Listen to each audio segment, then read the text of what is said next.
Hey guys, welcome back to Crimson Shinobi. Today's fanfic is, what if Naruto was trained by the two most dangerous queens, Kushina and Anko? Part 1. If you enjoy it, please like, subscribe, and support the channel for daily Naruto fanfics like this. And now, let's begin. It was a little past afternoon in the village Konoha. It's a peaceful village because its shinobis were devoted to protect it from any source of danger, be it small or large. They would do anything or go any length to make sure that Konoha stays safe.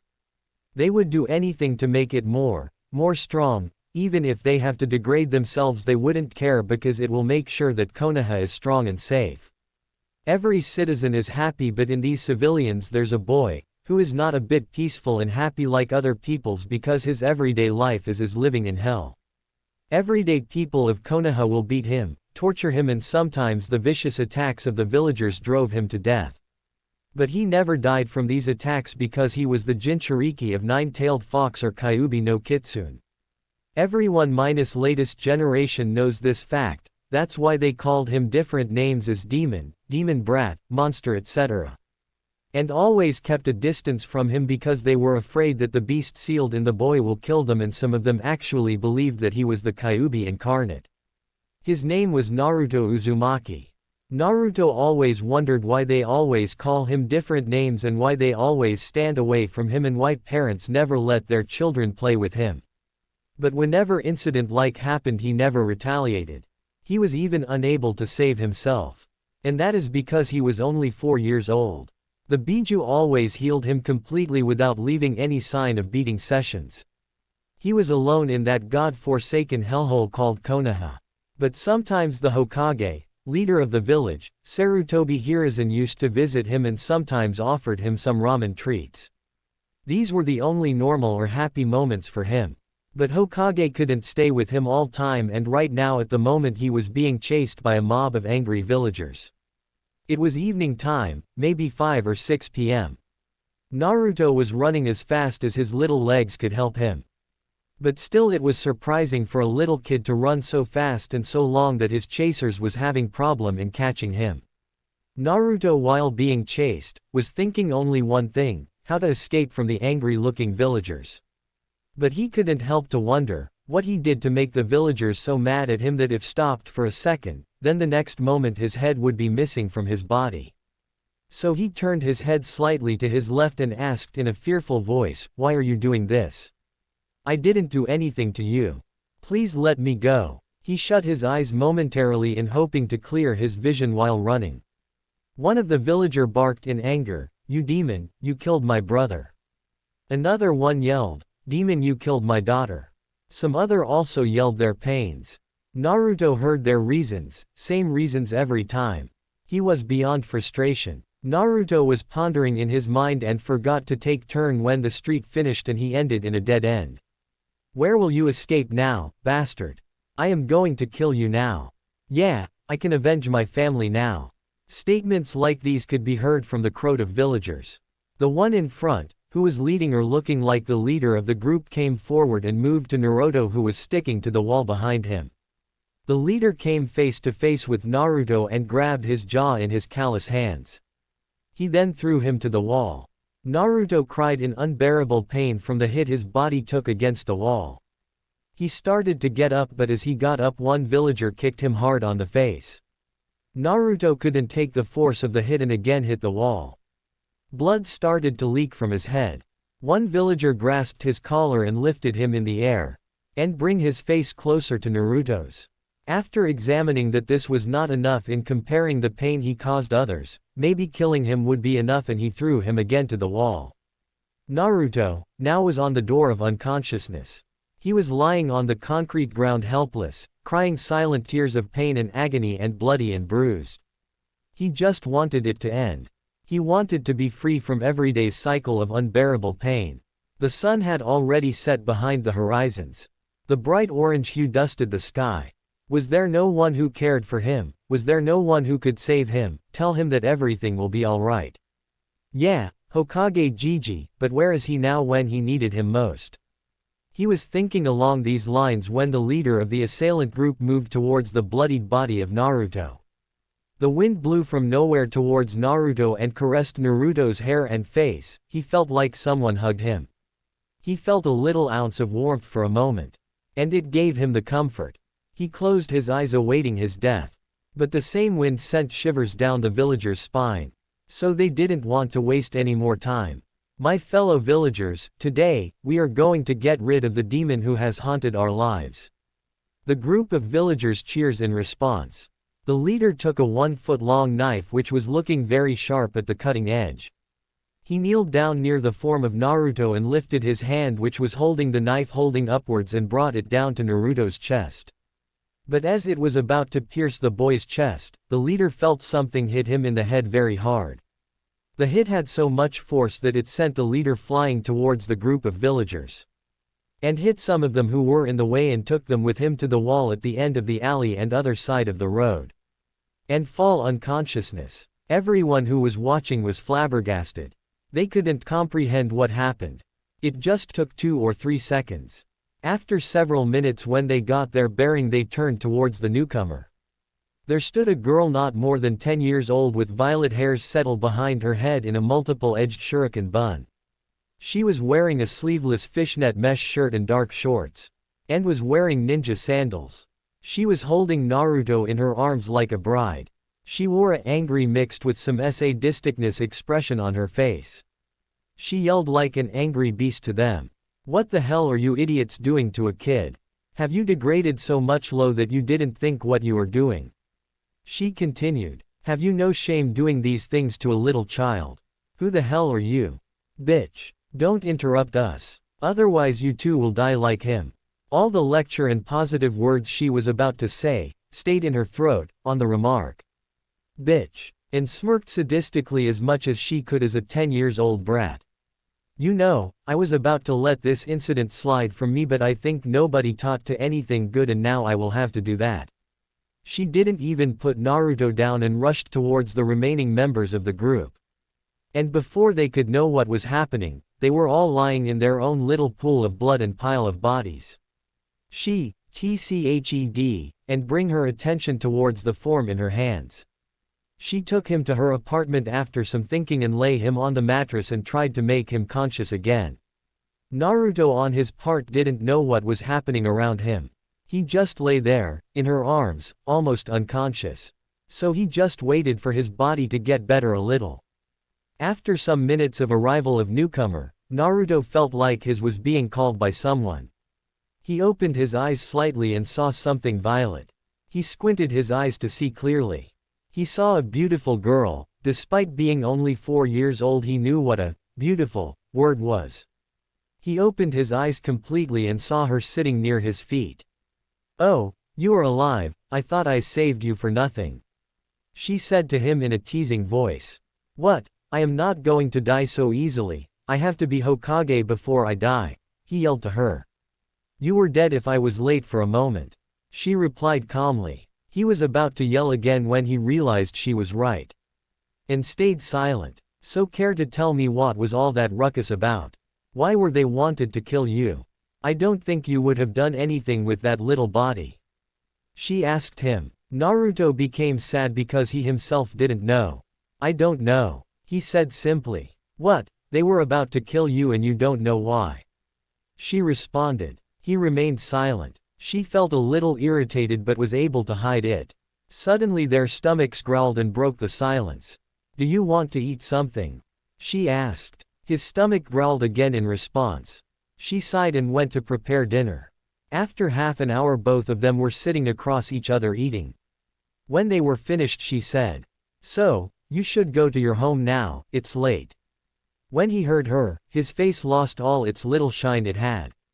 "Oh, so, sorry.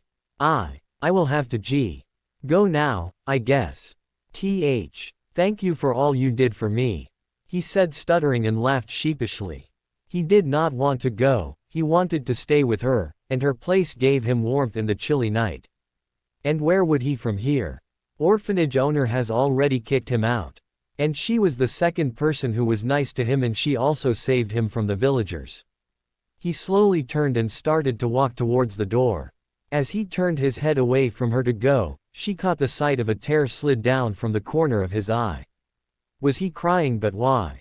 She whispered to herself and pondered a little more on it, then it all came crashing down to her. He was an orphan, like her. And her body moved automatically, her voice came out on its own. "Hey," she said in a slight louder tone. Naruto's hand was on the doorknob when he heard her. He stayed like that for a moment to compose him and turned towards her. "Yeah?" he asked in a hoarse voice. I forgot to ask your name." "So what is it?" she asked, a little embarrassed on herself that she didn't ask him sooner. "Naruto Uzumaki," he answered. So Naruto, if you would like you can stay the night. You can sleep on the couch," she said. Naruto, hearing her, teared up in joy and hugged her torso tightly and whispered thank you again and again. Anko felt a little embarrassed from hug because it's her first time any boy hugged her, even if he was a little boy. The moment continued for almost a minute. Then Anko tried to break the hug, but when she did, he was already asleep leaning against her. She sighed. She sat down where she was standing and brought her hands to his blonde hair and caressed them, her fingers caressing the scalp of his head laying in her lap. He purred in the comfort he got from her. Anko was a little surprised by herself. She never did something like this, bringing some stranger to her apartment and offering food and spending the night. She didn't know herself. She just felt like she must do it. He needed her in that moment and only she could provide him that comfort. She stared at his face. On his whisker marks, he looked like a mystery. She felt like she knew him for a long time, but she just met him a few hours ago. Maybe it was the pain and loneliness in his eyes that felt familiar to her, like her own. She glanced at his face again and continued her thinking. She was receiving some kind of warmth from him like he was from her, and when she realized that her face dusted a hue of pink. What the hell, he is just a kid. What am I thinking? But she felt happy, the kind of emotion she didn't felt for how long she didn't know herself. She liked the feeling of happiness and warmth he was radiating. She could get addicted to this, and so she accepted it with open arms. And closed her eyes and lost in new dreams which she would see first time. The morning came, everybody in Konoha were starting to go their businesses. But apartment which was on the edge of Konoha's residential area were two people sleeping on the couch. Their limbs were entangled. They were sleeping like it was their first time they got any sleep. It was a little cold in the morning, but they were sleeping without a blanket, but they were looking like much comfortable. A smile was adorned on their faces. The warmth they were radiating was enough for them to stay warm in the cold. As the time passed, the female opened her eyes slowly. She felt refreshed like never before. As she turned her head, she the blonde hair. Then she remembered all that happened last night. She was a little embarrassed on their situation. She was laying on her back. Naruto was laying to her side, his right hand hugging her torso and left hand was under his head, face towards her. His right leg on Anko's right leg and her left leg was on his right leg. His head slightly leaning against her right shoulder. And her right hand, under his head, and left hand on his right, which was on her torso. Her face became red like tomato when she observed her predicament. She tried to regain her composure. After a moment, when she calmed down, she untangled their limbs and lay beside him. Their bodies touching so that the warmth couldn't lose. She stared at him and smiled. Why am I feeling so happy and giddy? It's like this boy is emitting the happiness itself. I never felt like this before. Well, but we can't stay like this forever. We have to get up. Naruto. Naruto, wake up, it's time to come to living world. She tried to woke him up. Naruto was so comfortable that he forgot where he was. Where am I? I remember being kicked out from orphanage and, he thought and remembered. His eyes flew open and saw a pair of light blue pupil-less eyes staring at him. So, how was your sleep? She asked. He panicked when he saw his body touching hers. I am sorry. I didn't mean to touch you, he said, a little fearful, and started to move away from her. She seemed a little confused on his apology and panic state. When she felt him move away, she tightened her hold on him and said in a soft voice she didn't know she has. Naruto, don't need to feel afraid. I am not going to hit you. She tightened her hold more and Naruto nodded. Naruto, I will ask you some questions and you will give me answers honestly, okay? She asked him. He nodded. You have been kicked out from orphanage and you don't have anywhere to go, right? She questioned him. Yes, he said. And would you like to stay with me if I ask you to? She questioned again. Yes, he said again. We will have to bring your belongings here from orphanage, she said. She will not let me enter. Then we will have to do something about it, she said. I can ask Hokage Gigi. Are you sure? She said. Yeah, he said with confidence. Okay then, let's have something to eat and go to Hokage-sama. But, you will convince him, she said pointing a finger at him. After having breakfast they went to Hokage. When they were walking, most of the villagers' eyes on them. Anko, seeing Naruto's uneasiness, tried to sway his mind. You didn't tell me, how was your sleep? Oh, it was the best sleep I ever had, he told her. And why? She asked him. I don't know. Maybe because I was with you and maybe because I felt. He stopped moving and hung his head down. You felt safe, Anko finished his line.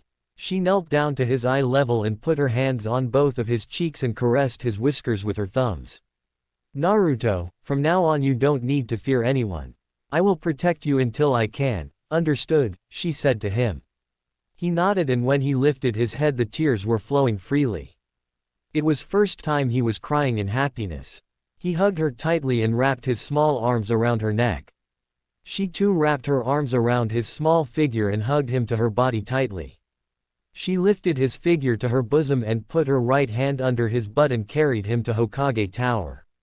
When they met Hokage, they told them everything that happened. And what both of them wanted.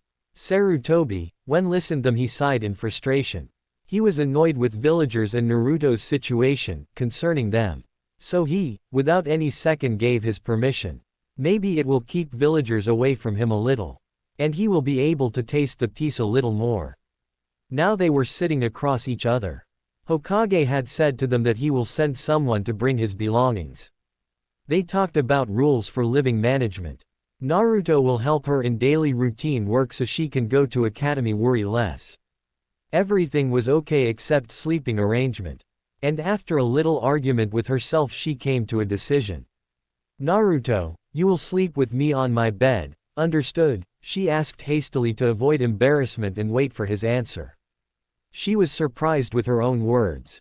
Naruto, wide-eyed, just shook his head. When everything was arranged, they started to talk and hours passed. Now it was their everyday routine. Talking, after Anko came home from academy. She used to tell him how her day passed and he told her how his day passed. They played ninja together every day. Anko told him some things about ninjas. They cooked together and in the end they slept together. These days were like heavens for them. They were so happy that Anko's behavior changed from violent to calm and cool in the academy.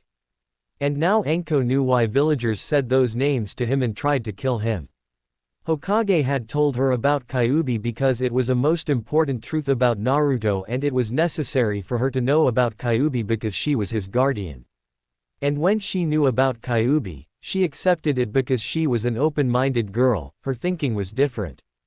It was all good until one day Anko invited her friend Kuranai to her apartment. While they were talking in the living room, Naruto was sleeping in their bedroom room. So Anko, where do you go on Saturday and Sunday? You don't come to hang out and not even for practice. Did I not tell you that I stay at home on my weekends? Kuranai sighed. She knew that she stayed at home, but why? Anko, I know that, but why do you stay at home? I don't think you have much housework to do. Oh well, I think I forgot to tell you, I spend the weekends with Naruto. He lives with me. He is very nice person if you get to know him. Wow, what, he lives with you, but you never told me that you are in live-in with your boyfriend. Kuranai stuttered. Wow, what are you talking about? Are you an idiot? He is not my boyfriend. We just live together. And he is a kid, much younger than me. Think before you open your large mouth, Kuranai, Anko said. Now in no way she was going to tell her that they were sleeping together. Sorry. So where is this Naruto? I haven't seen him whole time I am here, Kuranai asked. Let me get him for you. Wait here. Anko went to the room and after a little struggle was successful in waking up Naruto. Ah, Anko-chan, why did you wake me? I was having so good dream about us both. He said sleepily and tried to go to sleep again. Anko blushed when she heard him. It was like daily normal things for them teasing each other. But it wasn't time for that. She held the sheet and yanked it away from his hold. Naruto, my friend Kurenai is here and she want to meet you. But I don't like to meet people, you know that. I know, that's why I am asking you to meet her. She is a very nice person. You will not be disappointed, I swear. After a little more persuading him, he admitted his defeat and went outside with Anko. Kurenai was waiting for them to come out. When she heard sound of their feet she turned her head towards them and said, "Hey Ank." Her voice stuck in her throat when she saw him, the demon brat. Was her friend living with the demon? Has she gone crazy? No, she will have to save her friend. She will kill the demon and free her friend and everyone from its curse. Thinking along these lines she ran towards him and punched him hard in the gut. You demon, I will kill you and free Anko and everyone from your fear and curse, she raged. Anko couldn't comprehend the situation faster and was unable to act fast. Naruto went flying and hit the wall behind and make a large dent on it. He coughed up some blood and fell down and clutched his stomach in pain. Kurenai ran to the lying form of Naruto and tried to stomp on his head, but suddenly she felt herself flown away from Naruto. This time Anko made it in time. What the hell are you doing, Kurenai? Why the hell would you hit him? Anko said furiously. Anko, you are living with the demon. I didn't know you were so idiot to live with the demon, retorted Kurenai. Anko, listening her best friend's words about Naruto, just couldn't stop herself from saying the upcoming words. I don't care what people think about him, and now I don't care what you think about him. And if you have even a little common sense, then you should have known that Kyuubi is sealed in him. He is not the Kyuubi, damn it. And if you can't understand these things, then I can't do anything for you. And if you can't respect the peoples I love, then you don't have any right to call yourself my best friend. He is the most important person to me now. You with all the villagers can go to hell. Anko roared and turned towards Naruto's fallen form. Kurenai stood still and contemplated the words Anko just said. Kurenai couldn't comprehend that her best friend will go so far for the demon brat that she could break her friendship with her. She understood what Anko said about the boy, but to go that far. Anko IMS, Kurenai tried to say, but Anko cut her. Kurenai, I can't forgive you for what you did to Naruto. And if you want to be my friend, then you will have to accept Naruto, but if you want to stay as ignorant brat as you are, then forget about our friendship. You can go now. Anko finished her conversation. Kurenai just stood there blankly. Her best friend just broke their friendship, and for who? That demon of a child. She will deal with Anko later. And quietly left the apartment. Naruto was groaning in pain, his hands were clutching his stomach. Naruto, are you okay? It's all right, don't worry, let me see it, Anko said worriedly and removed his hands away from his stomach and pulled the white t-shirt upward to examine the spot. The spot where he has been hit was sore and blackish blue. Just looking on it made Anko's eyes water. She picked him up and lay him on the bed. She knew a little healing due to her extra classes on healing in academy. It was not an academy course, but she found it interesting and beneficial, so she asked for it and took extra classes. Naruto, it's going to hurt a little. I am going to heal it. Okay, Anko said, wiping her tears that were threatening to fall. Naruto nodded his head, face staining with tears of unbearable pain. Anko brought her hands above the affected area and her hands glowed green. After several minutes she finished it with wiping the sweat from her forehead. Naruto felt better now. His eyes started to close in exhaustion. He lifted his head from pillow and put it in Anko's lap, and while lying down wrapped his arms around her waist. Anko sighed in relief and put one hand on his head and other ran through his golden locks. A sad expression on her face. Naruto, I am so sorry. She choked on her sob. Naruto buried his head in her torso more tightly and thought for a minute and then said, Anko-chan, don't worry about anything. I am not angry with you even a bit. I am quite happy to see that you care so much for me that you would fight to your best friend for me, in spite of knowing her longer than me. Anko cut him off. But it was me who forced you to meet her even when you don't wanted to, Anko cried. She removed her hands from his head and placed them on her face to hide it and cry. Naruto, hearing her, broke the embrace he was in and sat down on his knees facing her. He watched her for several seconds. Then he lifted his small hands to remove her hands from her face. Her head was down. He put her right hand under her chin and lifted her head. When he saw her face, he forgot all his own pain. He didn't want her to look like this. She should be her usual self, like cheery, calm, cool and strong, and when needed complete opposite of her usual self. He didn't like that look on her face. So he cupped her face in his little hands and using one hand wiped her tears and said, Anko-chan, I don't like it when you cry, he said and pouted when she chuckled. Anko smiled with affection and Naruto grinned his toothy grin in response. Anko spread her arms outward and motioned for a hug. He wrapped his little arms around her neck and buried his face in her neck. Anko sighed in contentment. Just a hug from Naruto lightened her mood up. She rubbed his back and he purred. Naruto then said something that she didn't expect from him. Anko-chan, when I will get big, I will become a strongest ninja in the world and become Hokage. Then everyone will recognize me. And you know how much I love you, you are the most precious person to me. I will do anything for you. And when I will become a ninja, I will protect you and love you so much, he said while motioning his hands behind her back while in the embrace. Anko just melted from his words. Despite being older, she liked his pampering to her. And even if he was a little child, she liked his boasting. Did he even know what he is saying? But still she liked every word of it. She felt Naruto saying something again. Anko-chan, can you promise me something? He said a little nervously. Anko caught his nervousness and said before he got more nervous. Yeah, what is it? You can say anything to me. So what is it? Anko said. You are the only one in my life I love, and if you left me, then Naruto couldn't continue. Anko understood immediately what was he talking about. So without having second thought she said to him before he could have second thoughts. Naruto, I love you as much as you love me, and I think I love you more than you love me, she said in a teasing voice. Naruto murmured something like, not fair, in response. And you are a very precious person to me too. So you don't need to worry about me leaving you. I promise I will not leave you ever, she said, erasing all his worries. He whispered his thank you and fall asleep in her arms. When she felt his lights out, she lay him down on the bed with her, hugging him to her chest. She too fall asleep. Now 1 year passed since that incident with Kurenai. That incident changed their life completely because it brought them closer than they were before. They both became more close to each other. They now shared a strong bond of love, trust, protectiveness, somewhat possessiveness and devotion to each other. Well, Naruto being a child was oblivious to these kinds of things that he had for her. But Anko knew about all that, but she ignored its meanings and effects because she was not lonely now.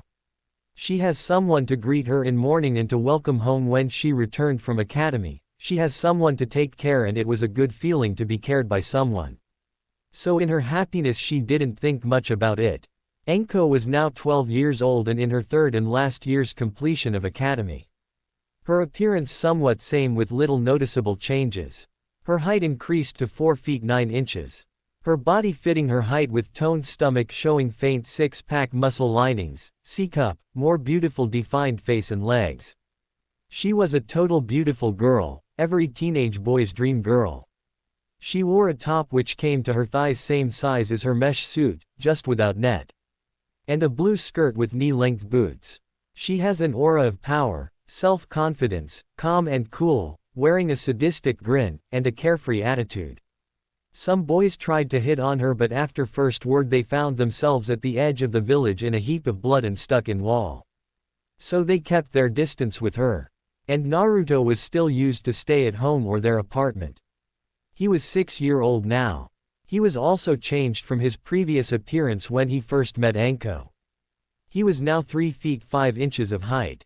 He was now a healthy boy because Anko specifically kept Naruto's health in check.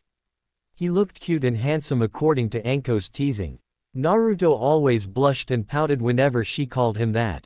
Now he did most of housework because Anko was busy with academy and training. She started to train more when Naruto started to live with her. Because both of their safety was now dependent on Anko. She placed some traps in her apartment so that while she would be out no one could harm Naruto.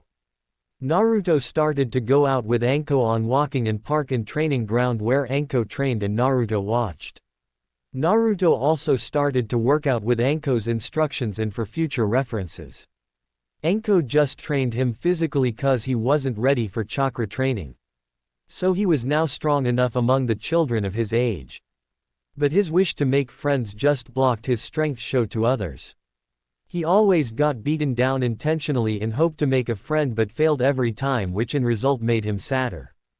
But after reaching home and a hug from Anko always lightened his mood. But the villagers' attitude didn't change towards him. But Anko by his side he didn't care. So their life was going on like that. 2 years have passed. It was the time of Anko's graduation test. Anko woke up with Naruto in her arms. It was every day's routine for them to sleep in each other's arms. It was not in any way perverseness from their part. It was just because they felt comfortable and safety in each other's arms. Both left the bed and after their daily routine they had their breakfast. Anko left for the academy, but when she reached the door she turned towards Naruto and said, "Naruto, I have my graduation exam for Genin today. And it's obvious that I will pass, so we will go out today for celebration," she said cheerfully. Naruto when heard her jumped on his seat and yelled happily, but suddenly he stopped and said, "How are you so sure that you will pass?" he said a little doubtfully. Anko smirked sadistically, which always sent shivers to his body. "Do you have any doubt in my skills and power?" "Huh?" She brought her face closer to Naruto's who was sweating bullets now. When she saw his face expressions her smirk widened. Sorry, I never had any doubt in your ability, Anko-chan," he said fearfully. Anko's face softened. She embraced him for a second to put him on ease. Naruto relaxed in the hug. She broke the hug and smiled to him. He smiled in return, already forgetting the moment before. "Be ready, when I will return, we will have a blast." "Okay," she said softly and cheerfully. Naruto nodded and then Anko left. Naruto and Anko were lying in living room on the couch. Anko was lying on her back and Naruto on top of her. His hands around her waist and head on her. Anko's one hand on his back and other in his hair, running through them. Whole living room was filled with bowls of ramen and boxes of dangos and bottle of soft drinks. They had one hell of a time. She invited some of her friends like Iruka, Yugao, Kurenai. Kurenai settled her friendship, but it wasn't like before. They laughed, danced, ate, was one hell of a night for all of them. "Hey brat, did you enjoy the party?" Anko asked to Naruto while caressing his blonde locks. "Yeah, it was the best," he purred in her chest. She felt vibrations in her chest from Naruto's voice. A foreign feeling arose in her stomach. She felt a little hot. But she ignored it after a moment. Naruto then lifted his head and now rested his chin on her chest and stared in her eyes. Anko felt a little uncomfortable by the look in his eyes, and then he asked something he had asked 1 year ago but in a different way, and that sent shivers to her spine. "Anko-chan, I know you have promised to me this once before, but can you say this again, that you won't leave me in any condition?" "I am feeling a little uneasy," Naruto said with teary eyes and continued again. "I am feeling like something will happen to you, to us. This happiness, it feels like unreal to me, like I am in a dream and I will wake up and everything will vanish. Please Anko-chan, can you say again that you won't leave me even if someone tries to separate us?" Tears were now flowing fully. Anko just stared wide eyes. Why was he feeling like that? No, I will have to calm him. Anko sat down and placed Naruto on her lap, each other's arms around each other. She replied immediately. "Naruto, I won't leave you even if Kami himself asks me to leave you. You are like a part of me now which I can never let go," Anko said, reassuring him. They sat like that for several minutes and then Naruto asked something she will never forget. "Hey Anko-chan, will you marry me?" he said in a low voice almost shyly. Anko heard him clearly and widened her eyes. To marry to Naruto, he is just a kid, why the hell would he ask such a question? So she asked him, "Naruto, why did you ask such a question?" she asked a little unsure of herself. "I heard it on the TV. They said if you are married, you are bound to each other for lives," Anko chuckled after hearing Naruto. Those idiots, showing these kinds of things on TV, she thought. Anko sighed, he is still not satisfied from her previous statement. So Anko said what was needed to say. "Naruto, marriage is not something so easy. It needs many things and you will not understand them, but if it will calm your worries down of me leaving you, then, okay, yes, I will marry you." Now happy, Anko said, a little uneasy now herself. Marriage is a very important and broad subject to handle. But when she saw Naruto's face-splitting smile, all her worries and uneasiness vanished. Yes, she will do anything for him, to make him happy. Naruto just hugged her neck and fall asleep now without the worry of his Anko leaving him. They both fall asleep on the couch entangled. So their life was best. They were on the peak of their happiness. They wanted these days to go on like that. After graduation, Anko was apprenticed to Orochimaru, a Sannin. Anko was beyond happy on the fact that Orochimaru took her as his apprentice. It was an honor for her. The honor everyone wanted and was jealous. She trained hard every day under Orochimaru. He taught her many new jutsus and fighting styles. He also gave her a snake summoning contract. Orochimaru knew she was good for his purposes. So he taught her as much as he could till the Chunin exams. Anko was now almost 14 years old, just 3 more months and she will be 14. She had become more beautiful now with larger than C-cup. With long and sexy legs, toned and 6-packs more defined lining stomach. The thing that stayed the same was her hairstyle and clothing.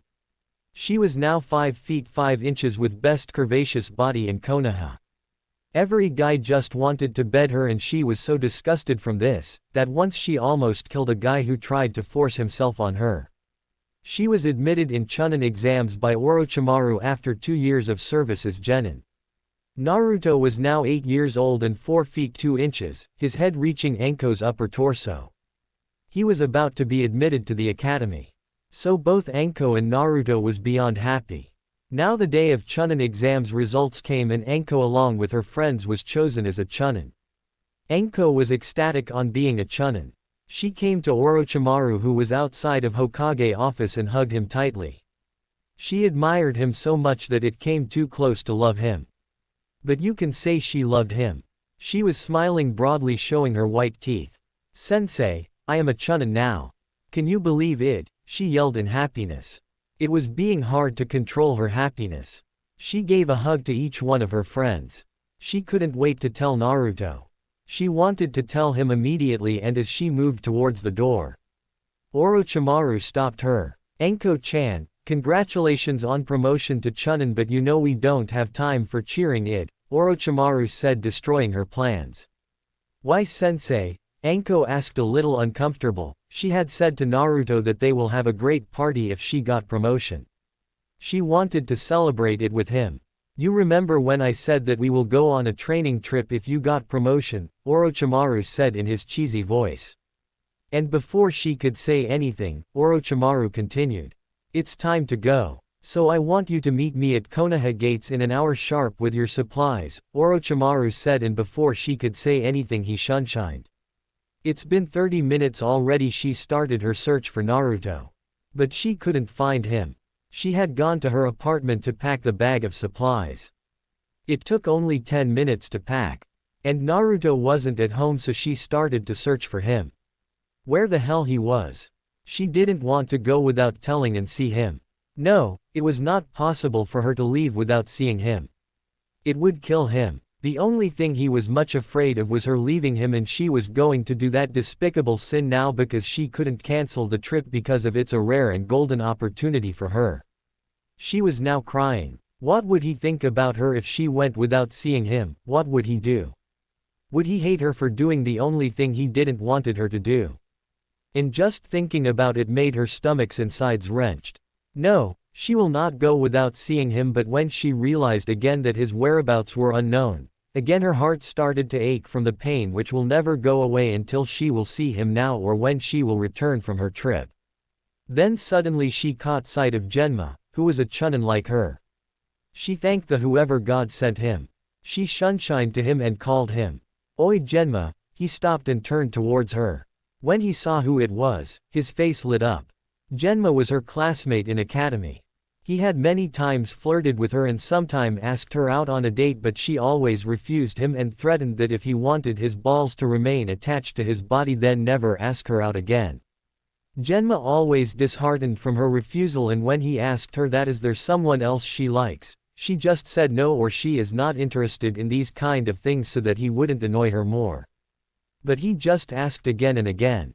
And once he found himself in hospital room laying on a bed. Later when he inquired about her he came to know one named Naruto and she loved him with all her being. But what kind of love he couldn't find because she acted like father, mother, guardian, friend, even sometimes they behaved like lovers. He just became confused, but one thing was sure, Anko refused his proposals because of Naruto. There were others too, who proposed her, like Iruka. He only proposed her once and after her outright denial he didn't ask her out.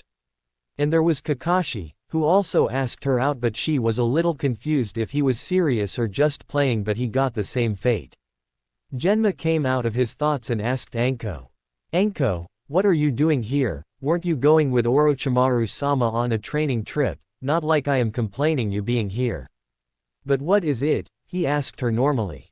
Genma, Orochimaru-sama is waiting for me at Konoha gates and I am going there, but can you do me a favor? She said, desperation clear on her face and voice. Yeah, what is it? Anything for you, he said, hoping to have a little chat with her. Have you seen Naruto? I am searching for him for almost 50 minutes but couldn't find him. Have you seen him anywhere? She asked in one breath, not wanting to waste any more seconds. Genma felt a wave of rage bubble up in him when he heard Naruto's name, but he controlled it and said. Whoa, calm down Anko, and I haven't seen Naruto anywhere. Damn it all, Anko yelled desperately and helplessly. Again her eyes started to sting from tears. Genma saw her helpless state and said in a monotone, because he was furious inside that that demon could make her act like that. Anko, calm down. If you have any message for him you can give it to me. I will transfer your words to him, he said uninterestedly. A bulb light up in Anko's head. Yeah, that would work, she thought and said. Okay, if you see Naruto then tell him about the trip and I searched for him but couldn't find him. And tell him to take care of himself and be a good boy. And tell him that I love him, and she listed him many things to tell Naruto. Genma just listened to her with close eyes. With her increasing number of things in the list his rage was increasing, but he didn't show it on his face. Okay, he said stoically. Thank you very much Genma. You are true friend. I will treat you dinner when I return, she said, and with a short hug went towards Konoha gates. Genma just stood there, head downward, eyes closed, fists clenched and veins bulging on his forehead. He punched a nearby cemented wall, making a hole in it. Hell with your dinner, he shouted in rage. Anko reached to the gates and met Orochimaru. Anko, you are late 2 minutes and we haven't even leave Konoha yet. If you don't change your irresponsible behavior, it won't be any good for you. And this is my first and last warning. Understood, he said with annoyance in his voice. Anko just hanged her head downward and said in a low voice. Hi, sensei, and they made their way in the lush green forest. Naruto had been called by Hokage to his office and he reached there just a minute after Anko left. Hokage has called him for a prank he did to a civilian and he filed a complaint to Hokage. Hokage lectured Naruto about social behavior and not to prank again. Naruto promised that it will not happen again. And after 1 long hour Hokage dismissed him. He came out from Hokage building and made his directly to his and Anko's shared apartment. Naruto was very much happy that Anko would have become a chunin and they will go out to dinner.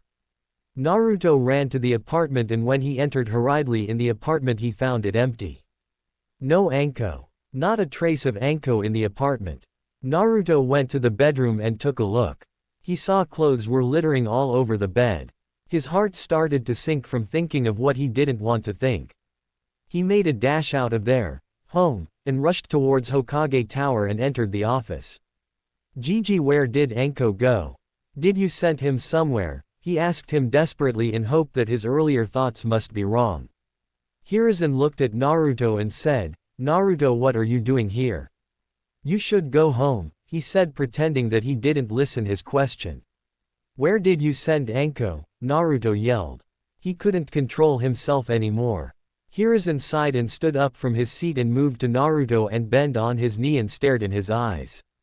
And said, Naruto, Anko has gone for a very important and dangerous mission. She got promoted to Chunin this morning.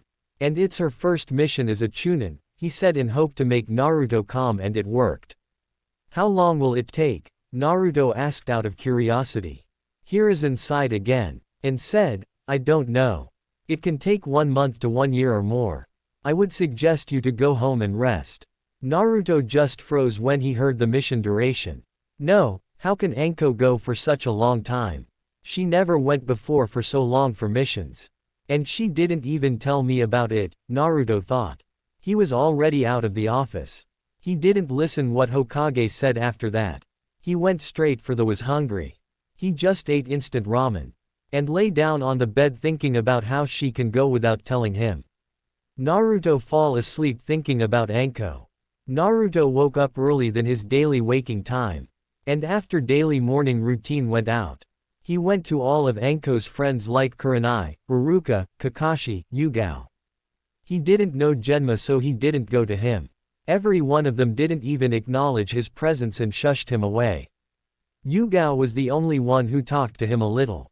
She even assured him that she will be back soon. Naruto felt very much disheartened from all the responses. But he was sure she will be back. But when Naruto went home and threw himself on the couch, he stared at the ceiling. He didn't like the silence of the empty apartment. He was not feeling warm in this place now. And the most crucial thing was for him that he was not feeling safe anymore.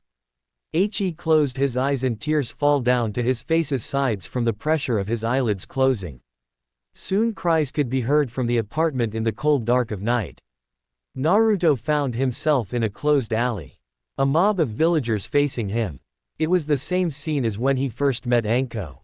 After Anko left, he was kicked out of the apartment because he was unable to pay the rent. He kept his belongings as compensation. And said he will return them back when he will pay him. It's been 3 months for Naruto being kicked out of the apartment, and in these 3 months he has seen the heights of hell he has never felt before. He had been beaten down every day, every inch out of his life. Peoples beat him every day till he stopped moving. He lost a good amount of blood every day from the beatings. His condition was now like a tortured prisoner in hell. His clothes were all tattered and torn, and whatever shred left on his body was dirty and bloodied. He was now a skinny boy. Bones could be seen clearly. His eyes were a little swollen. It merely took 3 months for Naruto's life to become much worse than hell. The Lord of Hell would shiver from Naruto's condition. It was only thanks to Kyuubi that he was alive. So it was a usual day for Naruto when a mob chased him and cornered him. Which leads to the current moment. The mob surrounded him and started to attack him.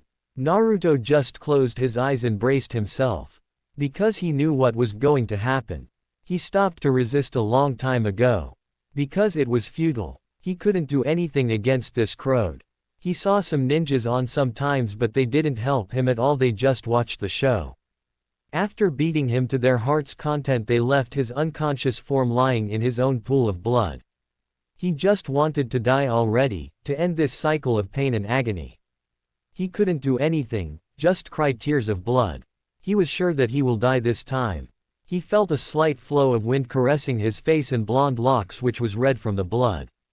It felt like someone's embrace, the same as when he first met Anko. He wanted to see Anko last time. And he just let himself succumb to darkness in that unknown embrace. Naruto opened his eyes only to see hospital's white ceiling. He slowly turned his head to his left and saw Hokage sitting there. Hiruzen saw Naruto waking up. "How are you feeling, Naruto?" he asked. Naruto didn't say anything, just lowered his head and closed his eyes. Hiruzen sighed. He remembered the day when he heard about the incident from Yugao, who saw him lying there in his own pool of blood and brought him to the hospital. Hiruzen just hoped that Naruto won't hold a grudge against the villagers. He just hoped that Naruto will forgive them. But he didn't know that the seed for Konoha destruction was already sowed. "Naruto, it's been 1 month, you were unconscious," he said, hoping to get answer, but he only received silence. After some minutes Naruto spoke. "Who brought me here in the hospital?" "Yugao," Hiruzen said simply. "She brought you here and admitted to the hospital," he said, looking out the window. Hiruzen again received silence. He sighed heavily. "I am sorry, Minato, Kushina. I failed you," he thought to himself. Naruto started to get off the bed and searched for his clothes. Hiruzen knew it's useless to say anything to him at the moment, so he just pointed to where his cloths were. Naruto dressed up and started to leave, but Hiruzen stopped him. "Naruto, come with me to Hokage office. I want to talk a little with you." Naruto didn't say anything, just followed behind him. When they reached, they talked a little. Well, Hiruzen talked and Naruto just nodded or remained silent. After Hiruzen realized it's all useless and he was wasting his time, he came to the point. He took out a key and an envelope and handed them over to Naruto. Naruto stared at the items confusedly and said, "What are these for?" "This is your apartment key and inside the envelope is your monthly expense. And I have given your name in Academy for Shinobi studies. And I want you to work hard. You have to attend Academy from next week," Hiruzen said in hopes to get a response more than a nod. Naruto grabbed the items and stood up. He thanked the Hokage and after asking the directions for the new apartment he left the Hokage office. Naruto entered his new home or apartment. It was a single large room with large bed, a living room and kitchen and bathroom with necessary items. And surprisingly there was furniture in the apartment, so he didn't need to buy anything. Naruto checked the whole apartment. It was livable. It was better than living on streets. He checked the kitchen, there was enough food for a week. Naruto flopped down on the couch and after a little while he fell asleep. 1 week passed without any grave incident because he didn't left the apartment that whole week. But after a week passed, he would have to leave the apartment for Academy and then everybody will know and then again they will start to beat him. After 1 week Naruto started to go to Academy, but it was same as in the village. He was unable to make any friends.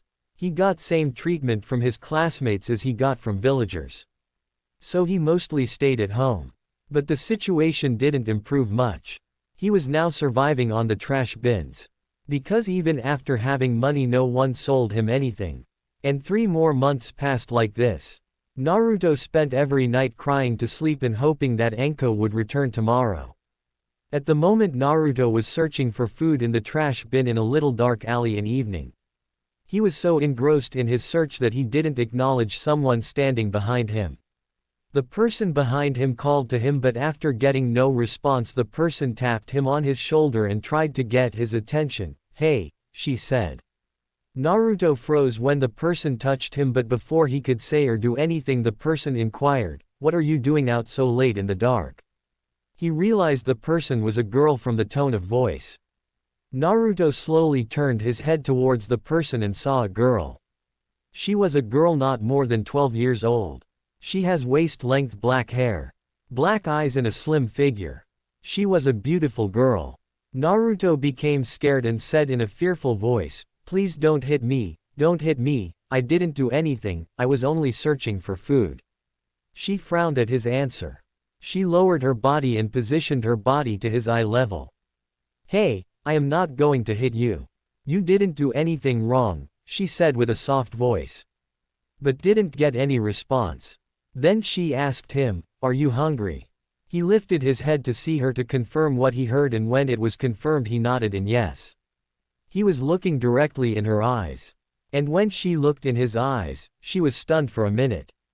His eyes were reflecting so much pain, sorrow and agony. Then it clicked to her when she looked carefully his face.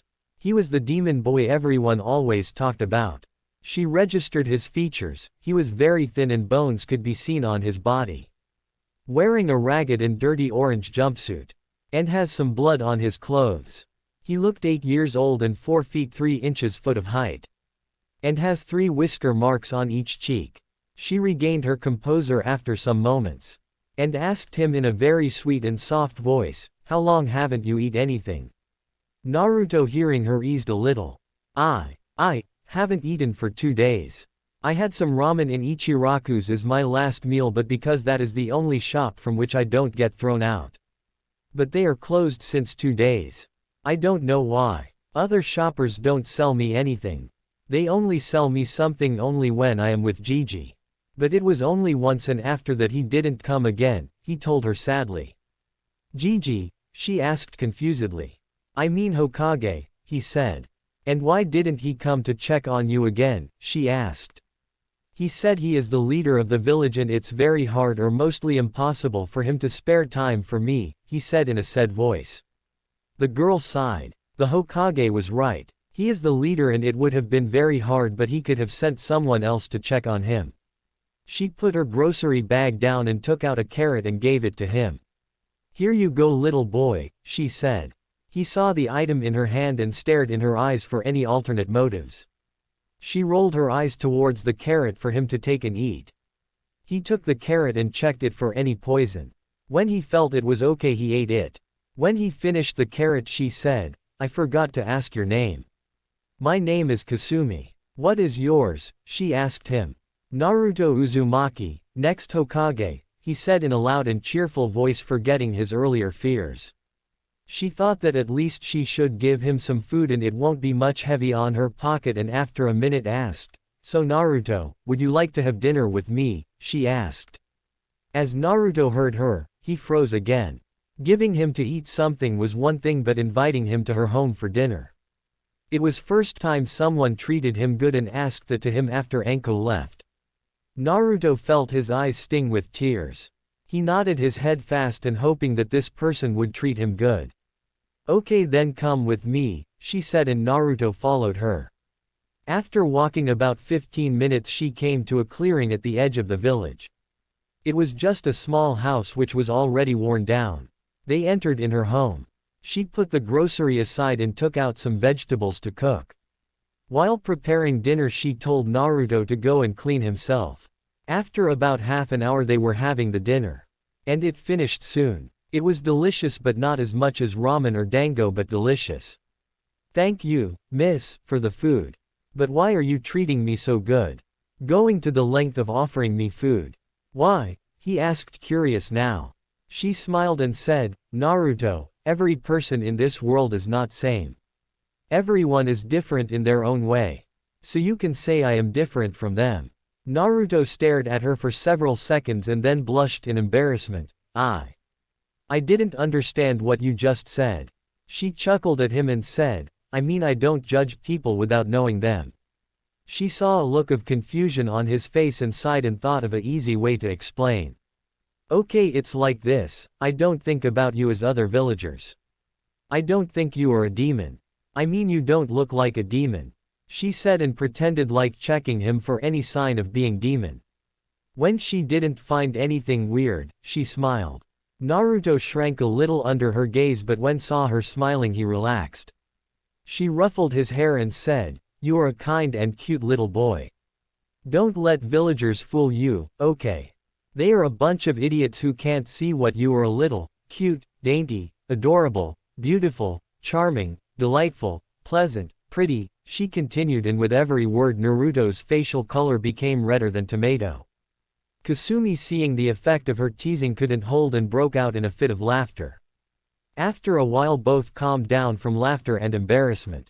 Naruto then said, Hey Ms. She cut him off mid-sentence. It's not Miss. It's Kasumi, she said with a smile. Naruto grinned his toothy grin and said, Kasumi-chan, you are a nice lady. Kasumi giggled at his antics. Oh, I am a nice lady, well I know that, she said with a smile. So like that their chit-chat started and went on for hours. He told her almost everything good that happened with him. He told her how he met with Hokage and how sometimes Hokage offered him ramen. And how he will be a Hokage someday. But the most he talked about was Anko. How he met her and how she helped him. How they used to live together. And how much they loved each other. It wasn't like he doesn't love her now, but he was mad at her very much for leaving him. But when the end of Anko's history came, he became sad. And Kasumi understood that it's time to change topic or ask something else. "Hey Naruto, who is this Anko person you are talking about so much?" she asked him. Naruto's cheerful expression returned to his face. After all, he was talking about most precious person.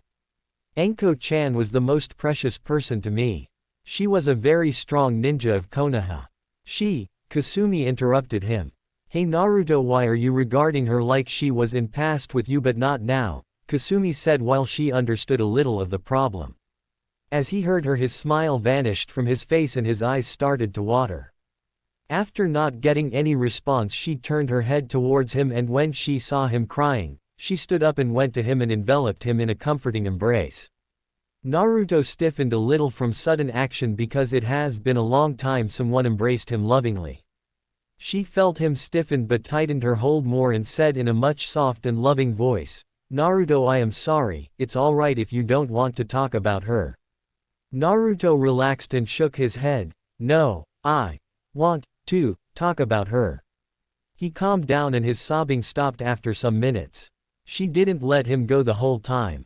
Then Naruto continued, "I want to tell you about her because you are the only person who treated me like this after her." She stayed silent and only listened. He told her everything about Anko. He told her his and Anko's complete daily routine. He told her she was the most precious person to him and how much he loved her. And in the end he told her how she left him alone. Kasumi remained quiet the whole time, only nodded when needed. She understood their relationship. She understood how much they cared and loved each other. But why would she leave him if she loved him that much? She came out of her thoughts when she heard Naruto said something. "Hey Kasumi-chan, do you think she started to hate me like villagers? Because I never said or done anything bad to make her hate me. Then why she too started to hate me?" He voiced his pain to her. After listening the whole story, Kasumi felt her eyes sting a little. But after some moments she composed herself and said, "Naruto, after all the things you told me about Anko, all things she did for you. I guess she loved you too much to ever hate you even a bit. She wouldn't have hated you even if you have said or done something to make her angry." She reassured him in a soft voice. "Then why did she leave me? Hokage Gigi told me that she has gone for a very long and dangerous mission.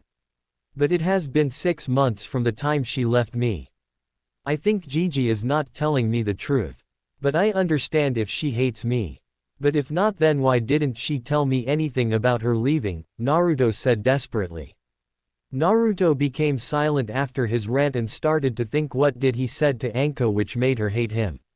Then he suddenly asked her, "Hey, Kasumi-chan. Huh?" she said in response. "Does marrying someone is a bad thing?" he asked her a little shyly. "What?" she said, not completely grasping the meaning of what he said. He said again, "I mean to make girlfriend and then ask her to marry. Is it a bad thing?" "Naruto, why are you asking something like that so suddenly?" she asked, a little confused. Naruto blushed at her question and felt embarrassed. When Kasumi didn't get any response, she pondered a little on this silly question. But suddenly it clicked in her head and her eyes widened in realization.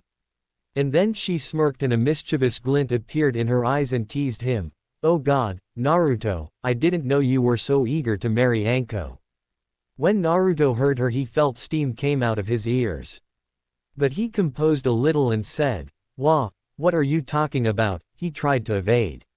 She broke out in laughter, and when she calmed herself she said, "Naruto, you actually asked Anko to marry you. So what? I loved her very much and I didn't wanted her to leave me. So I asked her to marry me so that she will always be with me." Naruto's loud voice became a whisper in the end and he continued, "But even after saying, yes, she left me," Naruto felt like crying again. This whole time they were in that hug and now she tightened it more. Kasumi then said, "Naruto, marry to someone is not a bad thing. And I think every girl dreams to marry someone and to have a nice and loving family. But I can't say the same about shinobis. Because I am not a shinobi and I am a civilian. So I don't know how shinobi lives and think. Naruto listening her and said, you mean that she is a shinobi, that's why she can't marry me. Then why did she accept? If she is scared, then I will become a super strong ninja and I will protect Anko and you and my precious people, he said from sad to enthusiastically. She giggled on his antics and said, don't worry Naruto, I can say for sure that this wasn't the reason she left you, she said. Really? Naruto asked her, hoping that his marriage was safe. Yeah, she assured him.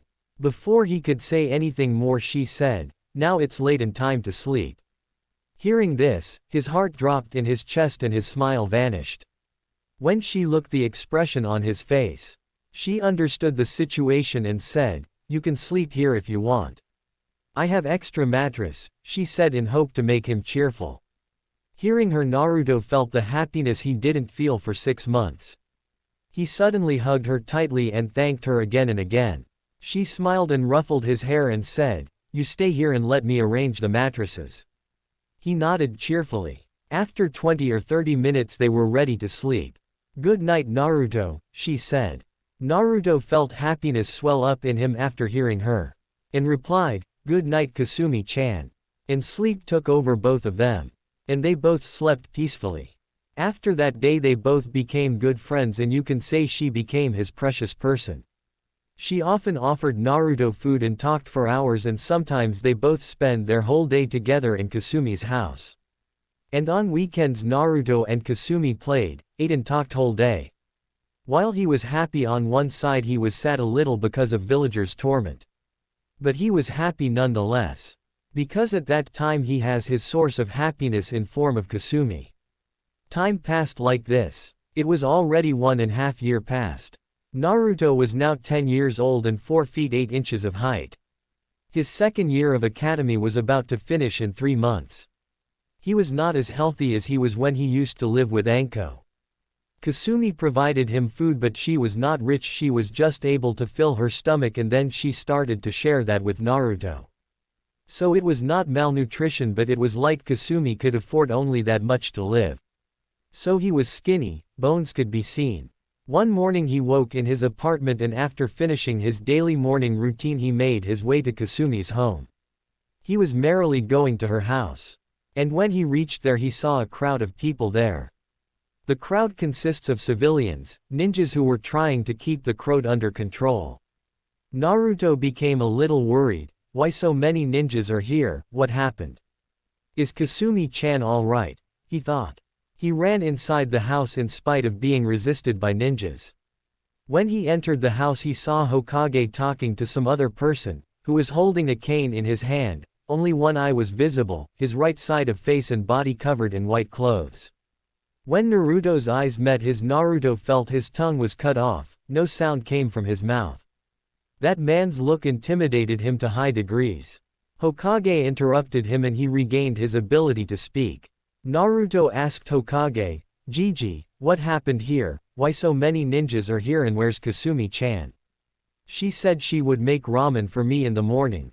Hearing this from his grandson figure, Sandaime Hokage couldn't speak anything because he knew all about Naruto and Kasumi's relation. After a minute Sarutobi regained his composure and just pointed towards a curtain hanging from the wall in the backyard of the house, which was hiding something from view. Naruto noticed that the curtain was not there yesterday. Naruto slowly moved towards the curtain, taking the worst in consideration and hoping and praying to whoever God was there that wouldn't be like what he was thinking. But God has always stomped on his happiness. Naruto slowly grasped the edge of curtain and moved it to the side. What he saw made his eyes widened and his body froze. He felt the pain and sorrow came back full force, which was being suppressed by Kasumi's care for 2 years. There, lying on a mattress, was Kasumi. A big hole could be seen in her stomach. 2 Matic nins, 1 male and 1 female, were trying to save her from her inevitable death. When the 2 nins saw Naruto standing there, they both shook their head to him. And stood up and left one after other. Kasumi turned her head towards him, tears were flowing like river. She motioned her head for him to come near her. Naruto moved towards her. His legs felt numb, like jelly. Every second felt like hours. After a minute which felt like hours he was standing near her. And when he reached near her he fell down to his knees, no longer has strength to stand. Everyone was watching the scene unfolding before them from some foots of distance. Naruto took her hand in his and gave it a squeeze. Tears flowing like rivers staining his face. He lifted her hand and grasped it in his and brought it to his chest and broke out in fits of cry. Watching him cry his eyes out, Kasumi felt the pain in her heart increase. She didn't want to leave him alone, but it was not in her hands. She wasn't a ninja. What could she do when an unknown ninja broke into her house and stabbed her in the stomach? Naruto, she managed to say. I don't have much time, so listen to me carefully, she said slowly. He didn't say anything, just nodded. Naruto, every person in this world has to go one day. Kami sends souls here and after some time they return to Kami. It is every living being's destiny. It is the fate each person has to face when their time finishes in this world. So it's my time now. She choked on the blood in her mouth and coughed up some blood. And said again, Naruto, you are a very kind and strong soul. I know you are alone and there will be many hardships in your life ahead. Many people will try to stop you from becoming a capable ninja. But I want you to promise me that you will never give up. You will never give up on becoming a great Kage. I know you will achieve that goal someday. She coughed up more blood and continued. Do whatever you do with full determination and zeal and do things in a way that you never regret. I don't regret anything. The time I spent with you was happiest time of my life. I will never forget that even in afterlife. I will never forget you. Naruto, make some good friends. And despite all the bad things try to live a happy life. She coughed up some more blood. And again continued her last words, and most important thing in the life, learn to forgive. And, her breath became heavy in long strides. But she managed to say, and it's not necessary to be a strong and powerful ninja. Be a great ninja. Become the legend. Naruto couldn't say anything, he just kept listening and kept nodding. He was crying like never before. She coughed some more blood. And said again, Naruto, I guess it's time to go. Shinigami is here. I can see him. Naruto just squeezed her hand more tightly and shook his head while crying his eyes out and murmured, no, no, no, in his crying fits and sobs showing his unacceptance to all that was happening. He lifted his head first time from the start and met her eyes. He just started to wail more. She watched him crying, it was so painful for her that no one could describe. She just managed to voice her last words. It's okay to cry sometimes, Naru. With this she took her last breath. Naruto put his head on her chest and cried and cried and cried. Hokage seeing this came to Naruto's side and put a comforting hand on his shoulder and said, she is gone, Naruto. It's better if we sent her with smiles on our faces. Naruto didn't listen to him or acknowledged his presence. He was just crying from inside out. He kept crying for a while. The pain, anguish and loneliness all came to him like a hit by a mountain. Why? Damn it. Why everyone leaves me? He separates his body from hers and gazes at her face. She looked calm as sleeping, like she would wake up and ask him if he wanted to eat anything. Naruto then stared at the sky above him. The sky was devoid of anywhere out in the backyard. He was staring at sky like he was looking at someone. And then he snapped, forgot everything around him and yelled to the sky. Why? You took every one of my precious person away from me. First my mom and dad. You took them away from me and after suffering the torment so long, you sent Anko-chan to me. And when I was happy and life was looking good for me, when I started to think that I am loved, you took Anko-chan away from me. Why? What I ever did to you, huh? Do you enjoy watching me suffer so much that when I start to cling to life, you just takes away the anchor from me? Why the hell? Damn it. Now everyone who was witnessing the whole scene watched him with curious gazes like he has gone crazy. Whom was he talking to or about? Was he talking to himself? All of them thought. Hokage, Danzo, Anbus and all clan heads, some Chunins like Iruka, Mizuki and some Junins like Kakashi, Asuma, Genma, Kurenai, Hayate and Yugao Anbu were all there watching whole scene. But nobody tried to do anything, nobody even thought to comfort him. Hokage had already tried to comfort him but he ignored him. Danzo was thinking to use this event as an opportunity to take the Kyuubi brat under him. Kakashi was confused, what should he do? After all, Naruto was his late sensei's son. But only was wasting time in thinking but doing nothing. And all the other just watching the scene like a movie is being played.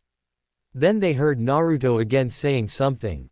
And after you took Anko-chan away from me, you again make me suffer extreme lengths of hell. And then you send Kasumi-chan, and when again my pain started to subside you just send that damn ninja and that bastard Shinigami. Why? You don't have time, or you don't want to look at the world that how degraded the human have become, which you have created. Huh. Kami. Naruto finished with calling Kami in low tone. Abruptly, well, nobody could see, but when Shinigami was about to go, he heard someone calling him bastard. And Shinigami decided to hear more of the person or boy. He had already sent Kasam's soul to its place. Naruto started again. Kami, he yelled to his lungs out to the skies. Kami, he yelled again. Why? Why have you just made me your plaything? Huh. No, I am not your plaything. The truth is you can't do anything. You can just make people suffer and watch.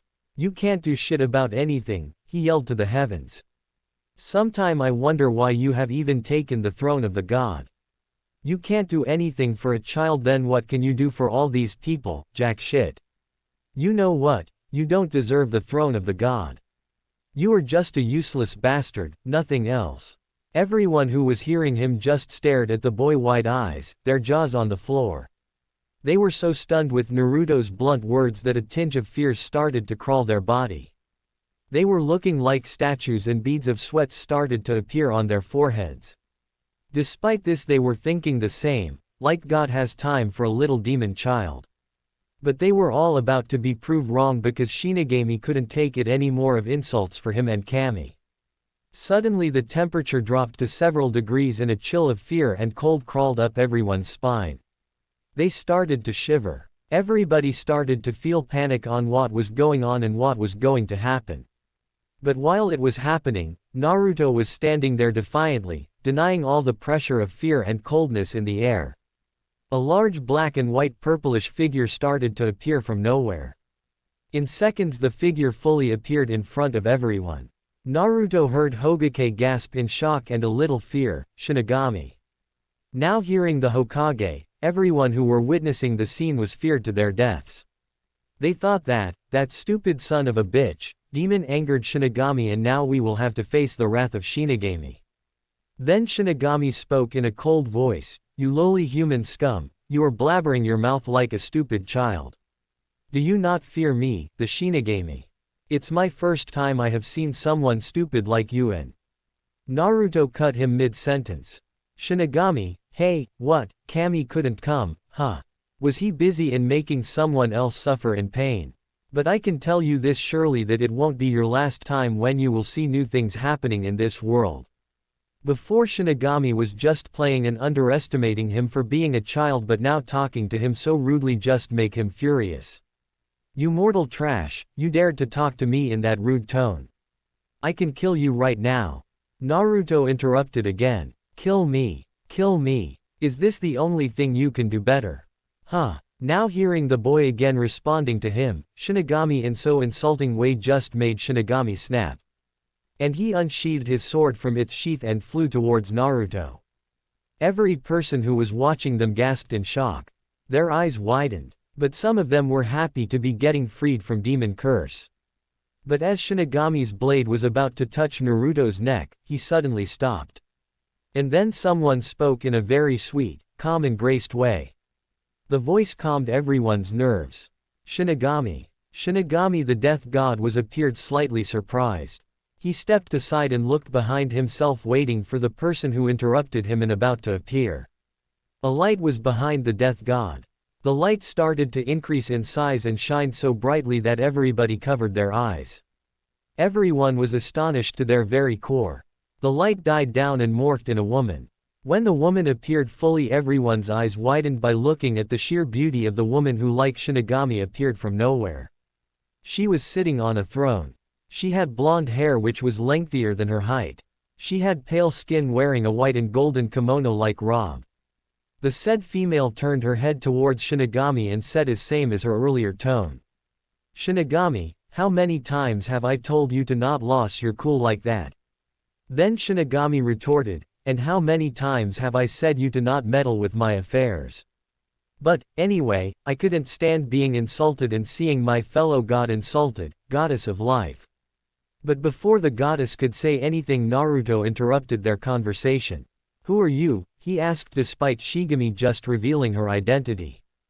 Goddess turned her head towards Naruto from Death God. She examined him from head to toe and frowned. He wasn't looking any special. She replied, "Well, I am the goddess of life, creation and destruction of everything, and I control everything in this world." Then Naruto said sarcastically, "Oh, look who came to grace us with her presence. Boy, what is your problem? Why are you making a ruckus?" "Huh," she said in a scolding manner. Naruto angered a little and said, "Oh, is it me who is making a ruckus, or is it you who has made my life living hell of a ruckus? Boy, the events and incidents which has taken place and are taking place and will take place, are all a part of your fate." "You have," she got interrupted by Naruto. "Fate, my foot. You are calling all this fate, just to give yourself a clean chit. My mom, my dad, Anko-chan and Kasumi-chan, were all a part of this so-called fate, which is just a sick game for you." The goddess seemed unfazed from Naruto's outburst. She replied calmly, "Boy, your parents' death was their fate.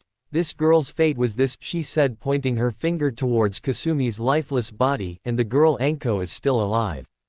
Those who died have limited lifespan, which when they completely lived I creates the whole situation to bring them back to spirit realm, and by doing this I help Shinigami. All souls are a part of Shinigami, which with my help he sends here," she said, making her point. "Fate, fate, I have listened this bullshit enough. You have just given your games a name, fate," said Naruto. Still denying the whole series of events. The goddess responded again in her same calm tone, "Fate is not just a name, it's a result of multiple series of events, which are already predetermined for every living being's life. Fate is inevitable. In the end everyone meets their fate." While the conversation was going on, the crowd of people just gawking at the scene because they were flabbergasted to voice anything. Everyone was awed at Naruto, who was facing Shinigami and goddess of creation without any fear, but even if he might have been feeling any nervousness, then he wasn't showing it. Naruto was quiet for a minute, his bangs foreshadowing his eyes. Suddenly he spoke, "Fate, hee, do you know what your fate is, the goddess of creation?" he finished sarcastically. Everyone widened their eyes at him for what he just said. Even Shinigami and goddess became befuddled for a second on the question. Then she chuckled and answered, "My fate. Boy, you are really showing that you are an utter idiot. I am the controller of everything, even fate, and you are asking me my fate." Naruto ignored her comment again, became silent for some seconds. Then said, "Fate, do you know what my fate is?" Kami put a finger under her chin and thought for a second and then smiled and said, "Well, superficially, it looks very clear, but if you go deep then it's much complicated." "What do you mean?" Naruto asked. He didn't understand the difficult words. Kami looked a bit irked by his slowness, then explained, "What I mean is, you will need to work hard to achieve something than others because of your situation with the village. You will not be recognized easily if you even reach that point. Your current life just a trailer of the future." "You," Naruto cuts her off mid-sentence. "Kami, what happens in the future? Well, you need to worry because I am going to change my fate. See again my fate, Kami, and see very carefully. Because I, Naruto Uzumaki, swear on my name, on my parents' name, on Kasumi's name, I will change my fate on every turn of my life. And if Shinigami comes for my soul, then I will escape from him every time, until I would want. I would make you feel the same hell I have suffered. Remember this. You won't get my soul easily, I promise you that," Naruto said defiantly. Hearing him, Kami broke out in laughter and said, "You will do such things you just said, really, don't make me laugh, boy. But you are an amazing child, I can tell that surely. Okay, tell me how you have planned to do what you just said. Have you thought of anything before uttering such words, or are you just blabbering out? I don't think you have planned anything." Naruto just remained silent. He didn't know how he would do those things. He just blurted out those things. But he will do it at any cost. Naruto then said, "I don't know how am I going to do this. But I will do this for whatever it takes. I will find out the way. Just you wait," he said while staring in Kami's eyes and with so much determination that even Kami and Shinigami felt something akin to uneasiness in themselves. The look in his eyes was of strong determination, which was screaming that he would do that. "And I will make you leave your palace and throne and make you live on earth a simple life, then you will understand what a human life is. Then I will see what would you do without any power and all that," he said with the same determination. "Now I, Naruto Uzumaki, challenge you that if you have it in yourself, then try to take my soul from me whenever my time comes," he declared. He made a thought pose for a moment, then said, "Well, why we don't make a deal?" "What kind of deal?" Kami asked. "If I succeed in escaping from Shinigami when my time comes, then you will do what I would ask of you," Naruto said, presenting his term. "And what if you failed?" Kami asked again. She was now very much interested in the blonde. So much interested that she made the decision to accept the deal because she was sure in herself that the boy won't be able to do that. "Then I will happily do whatever you would say, and you can do whatever you want with my soul," said Naruto, finishing the dealing conditions. Kami pondered a little and said, "Well, not bad, I guess. But I would suggest you to think again, because if you lose I will cut your soul in 3 and eat it in my dinner, or maybe I will send it to hell for torture and punishment and ceremony and rituals for the sinners. Yami, hell god, would be glad. So think once more, because you are going against a god." Naruto gulped in fear and nervousness from her words. But it was too late to back off. So he said, "Don't need to think again. I am ready." Kami sighed, "Well, alright then, I, goddess of creation of all life, Kami, accepts your deal and its terms." She outstretched her hand and a scroll appeared on her palm. She handed it over to Naruto and said, "This scroll is the proof of our deal, it's now official. You can't back off now. This scroll has my stamp."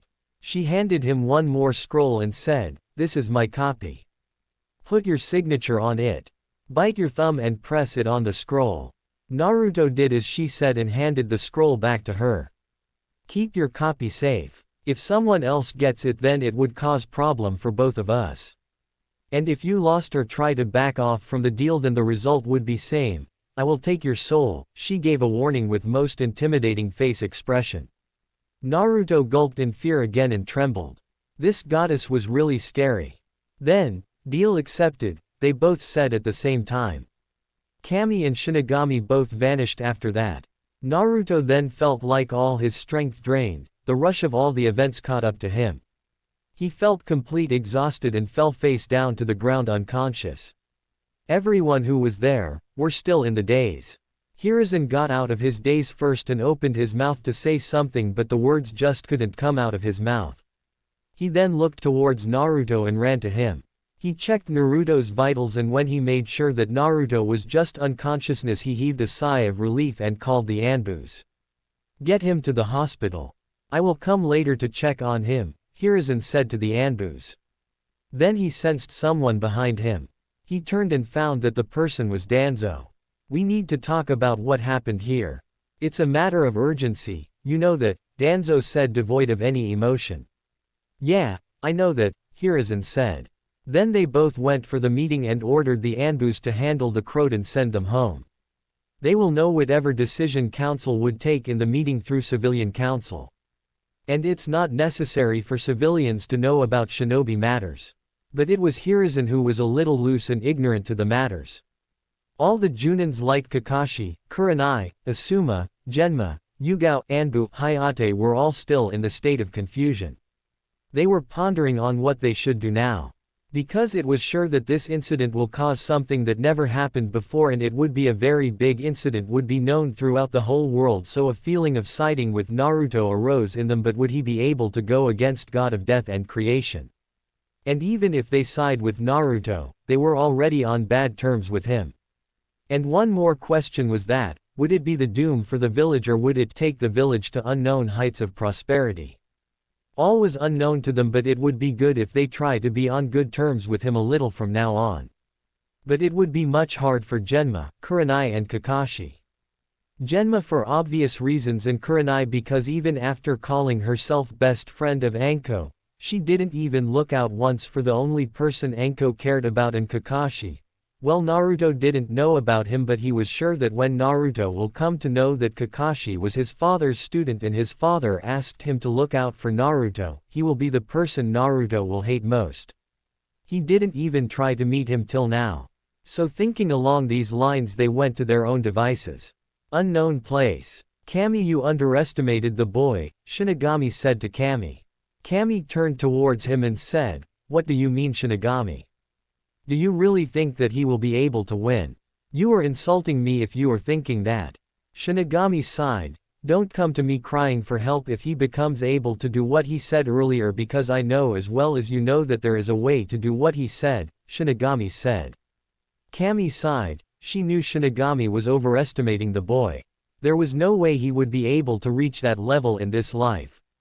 She was the mighty god, what could come in her way?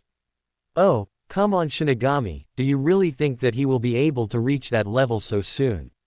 He will die before reaching that level, if he ever even comes to know about it. Because I don't think there is anyone alive who knows that method, God of Creation assured him.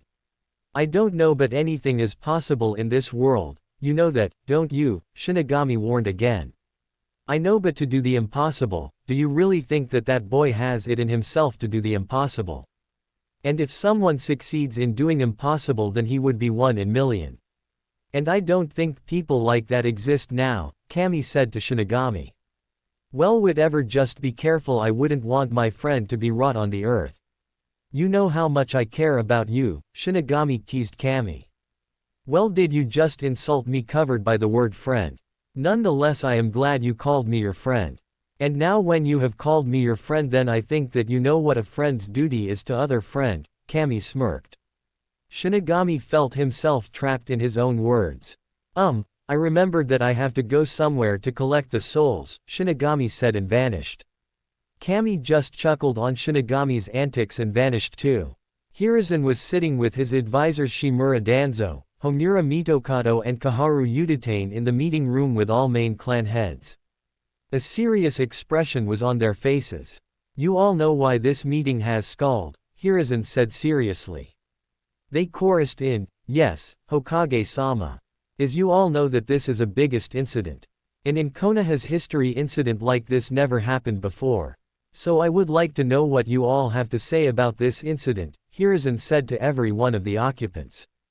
That brat has challenged the god, and it's possible that because of his idiocy, all of us, Konoha would have to pay, said Hiyashi, the clan head of Hyuga clan. I agree with Hiyashi in this. I don't think that the boy would be able to win against God, and that could result in angering the god, and the angry god isn't good for the village, said Inoichi, clan head of Yamanaka clan. But why would God be angry with the village because of one boy, said Akimichi Shuza, clan head of Akimichi clan. I too agree with Akimichi and Hyuga heads. If the boy fails, then we don't know what would happen. And because he is from Konoha, the god might get angry with the village. So it would be good for us if we help him train so that he would be able to search and find the way to escape from Shinigami. So I would suggest and would like to volunteer to train the boy, suggested Danzo, clan head of Shimura clan and head of civilian council.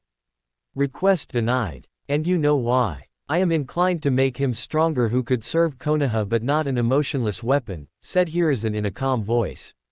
What's the difference between yours and mine proposition? Only emotions, and emotions make a shinobi weak, Danzo replied, a little angry on getting his request denied. Whatever you say, but Naruto would not be trained under you or by your methods. And it's final. I want him to progress as any other child, Hiruzen said. It's the question of village's safety, Danzo tried to argue. We have many capable ninjas to defend the village. Naruto is a backup for now until he is a capable shinobi of Konoha. Hiruzen saved his side of argument.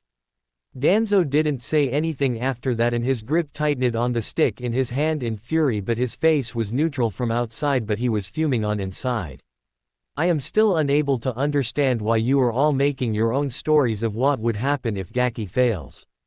She said that she would take Naruto's soul.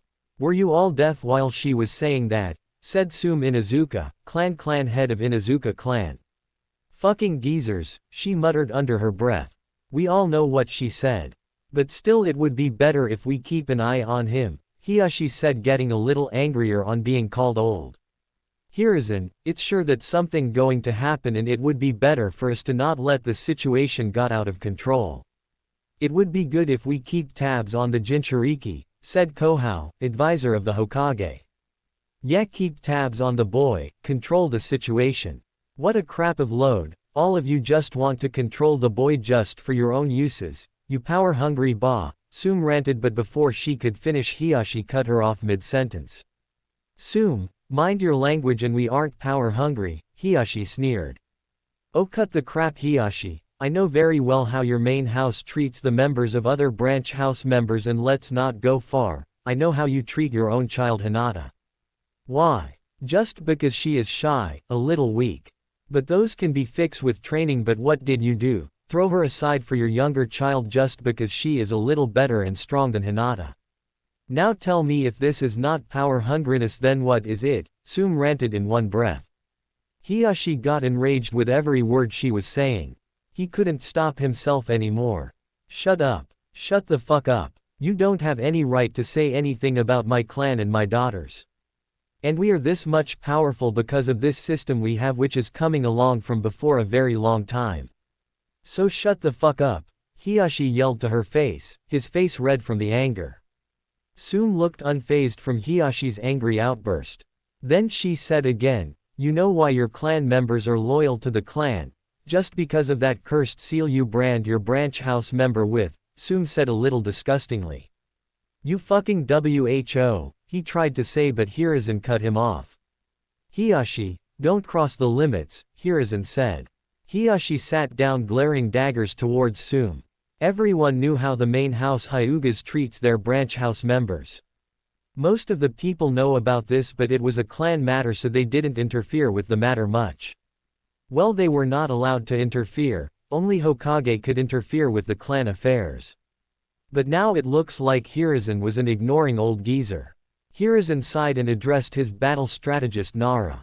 Shikaku, what do you say about the matter? Shikaku stood up from his seat and took a round of it. Everyone's eyes were on him, waiting for the response.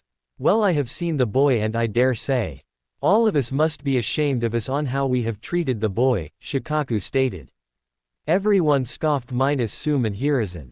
Shikaku continued, sometimes I really wonder why he hasn't gone insane. Really, I mean, after suffering so much anguish, anyone can go insane and crazy. I really envy him sometimes for his stability and not to give in the darkness. He will be a great leader, I have no doubt about it. Everyone minus Tsume and Hiruzen looked a little irked from the statement. Shikaku continued again, well, as far as I have analyzed the situation, I can tell you that I don't think we need to worry about God. Because as Tsume said, she will only take Naruto's soul, and I don't think she is a maniac or sadist who would do anything to the village for pleasure just because Naruto failed. It's their deal. Village has nothing to do with the deal. On second thought, it is the main reason of all this. And you all know what I mean, but I don't think she will harm Konoha, he finished. Hiruzen looked satisfied from Shikaku's reasoning. So he asked him, then what do you suggest we do with Naruto? Nothing, he said flatly. Then continued, I don't think we need to do anything. And why do we need to do anything? I suggest that we leave him alone and let him become a shinobi like any other child, he finished. Some of them were unsure of it, but some liked the idea. And Hiruzen too liked it. Okay then, Naruto will train as any other child and we will leave him alone, he announced, and waited for any opposition, but there was none. Alright, if there's nothing else to discuss then you are all dismissed, Hiruzen said, finishing the meeting. But before anybody could leave, Sume asked the Hokage. Hokage-sama, is there any improvement in condition of Uchiha Makoto? Did she get any better? Hokage turned towards her, and by seeing the look of hope on her face he sighed and sat down again. And everyone followed him and sat down. I visited Makoto in the hospital yesterday. Her appointed medics told me that she hasn't shown any improvement, Hiruzen said, leaning backwards into the seat. How long has it been since the massacre? 2 years. I hope her son is doing well. Last time Kiba told me that he always sees Sasuke brooding and muttering about revenge or something like that, Sume said to the occupants.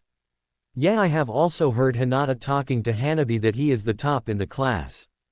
And he is the strongest in the whole class, be it taijutsu or ninjutsu or anything. I think he would be a great ninja of Konoha in the future. And maybe the Hoka. Hiashi got interrupt his praise of Sasuke by Shikaku. Let's not forget the fact that he is hell-bent on killing Itachi for only the sake of his revenge. And if he wants to kill Itachi, then everybody knows how much powerful Sasuke needs to be. Sasuke knows it very well, and he needs power, but he doesn't understand that power doesn't come from any pill. He needs to work hard to reach that level. And by my analysis he will do anything to get powerful soon, Shikaku said. Everyone was listening him carefully. Nobody interrupted him. Shikaku waited for any question, but no one said anything. So he continued, but as he opened his mouth Kaharu spoke up. Then how can we make him powerful soon? Surely we can give him apprenticeship under our best Junins, Kaharu said. And who can that Junin be? Shuza asked. Kakashi, Kaharu said. Kakashi, Yamanaka said unsurely. Well, I agree with Kaharu. Kakashi would be the best teacher for Sasuke in every way. He knows many jutsus and he can also help Sasuke with the Sharingan, Hiashi said, a little perking up that someone was supporting him. Shikaku sighed heavily and said, you are not understanding the gravity of situation here, Hiashi. The problem is not providing him an apprenticeship. What will you do if he is not satisfied with him? And I am pretty sure that would be case. Because his mentality is already crossed that line and he will not be satisfied until he doesn't get powerful. He will reject teachers until he is satisfied, and if he got cut by Hokage. Shikaku, what is the danger and what can be the solution? Hiruzen asked. Shikaku thought for a moment, then said, Hokage-sama, everyone knows that what revenge can make a person if it doesn't get directed in right way. He can go rogue. Everyone's eye widened at the thought. Shikaku continued, the best solution for this is Uchiha Makoto. Shikaku finished. Don't you know that she is in coma for 2 years?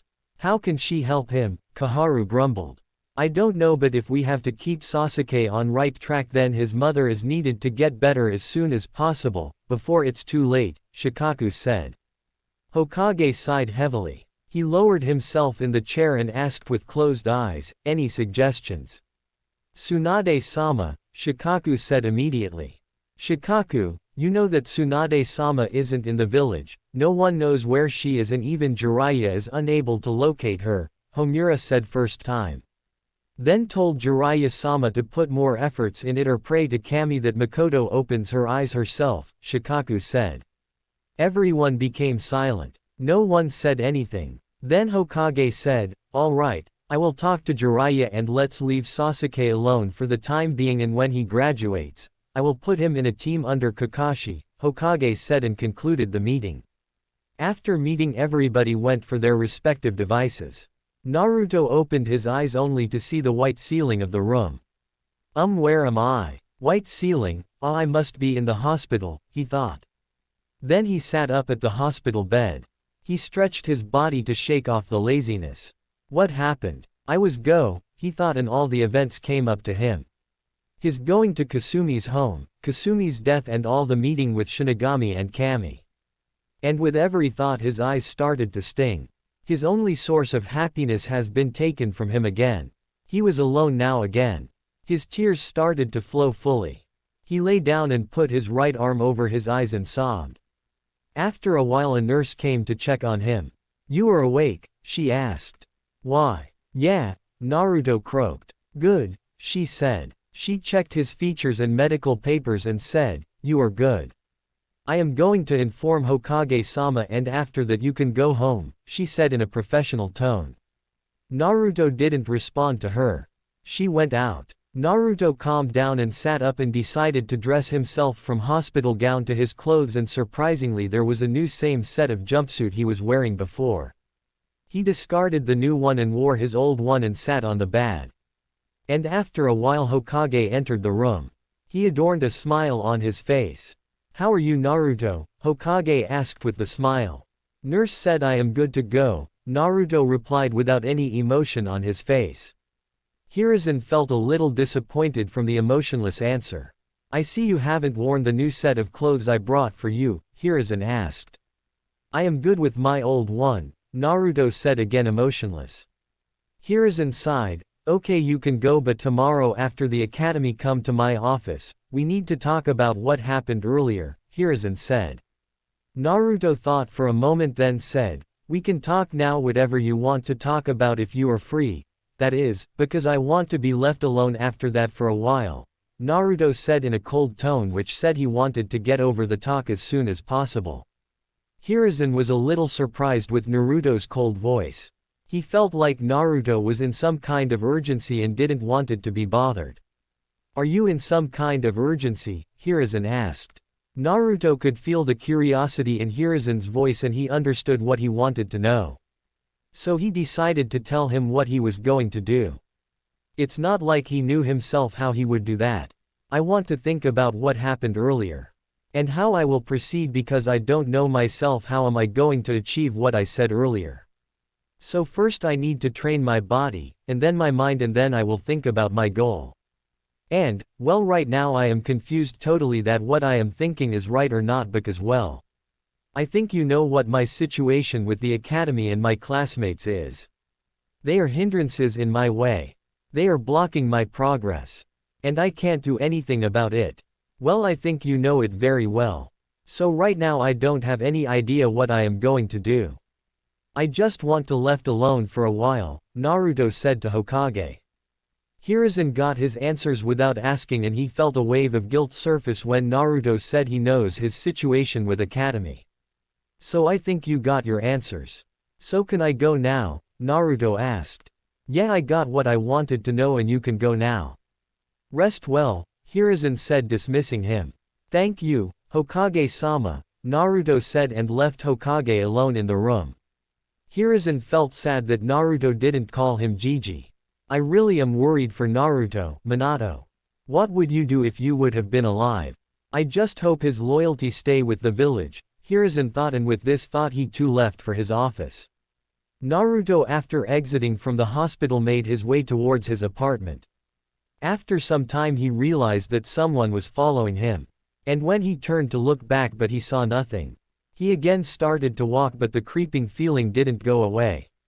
After some time he again turned backwards and this time he saw a ninja wearing a different mask standing there. It was first time Naruto saw this type of mask. It gave an eerie feeling to him. He turned and started to run. He turned and saw that the ninja was still following him.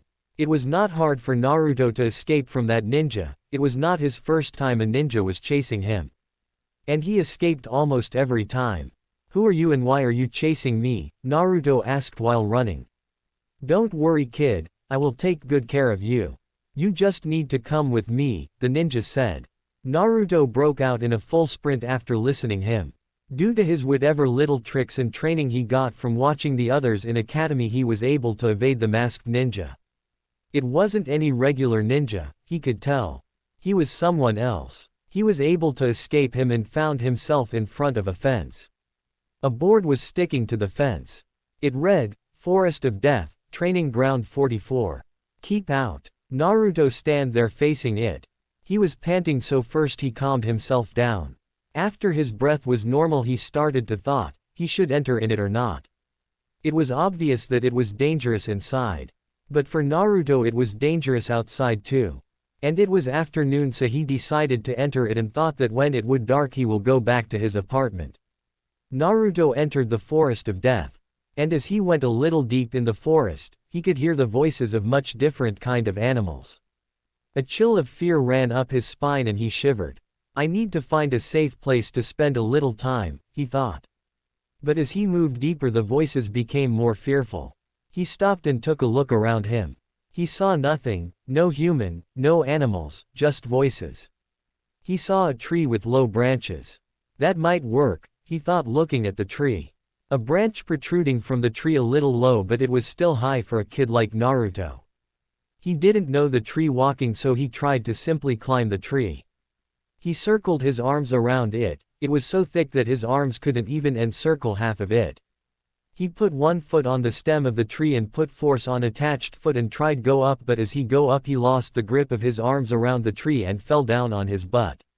He tried the same method but didn't progress. Naruto once again fell down and this time he didn't get up. He lay back down on the dirt ground panting. What the? I can't even climb a tree, he thought. Naruto sat up, one leg stretched forward and one bent to the knee. Right hand was resting on the bended knee. He stared at the tree, then an idea came to his mind. He stood up and put a distance between him and tree. Then he ran towards the tree. As he reached to the tree he jumped. He put as much force he could muster in his legs and jumped high to the tree. He reached half distance. When he reached he planted his feet to the tree and making the tree as a base he again with full force leapt up towards the branch and this time he got it. He gripped tighter on the branch and with the help of his legs he climbed up.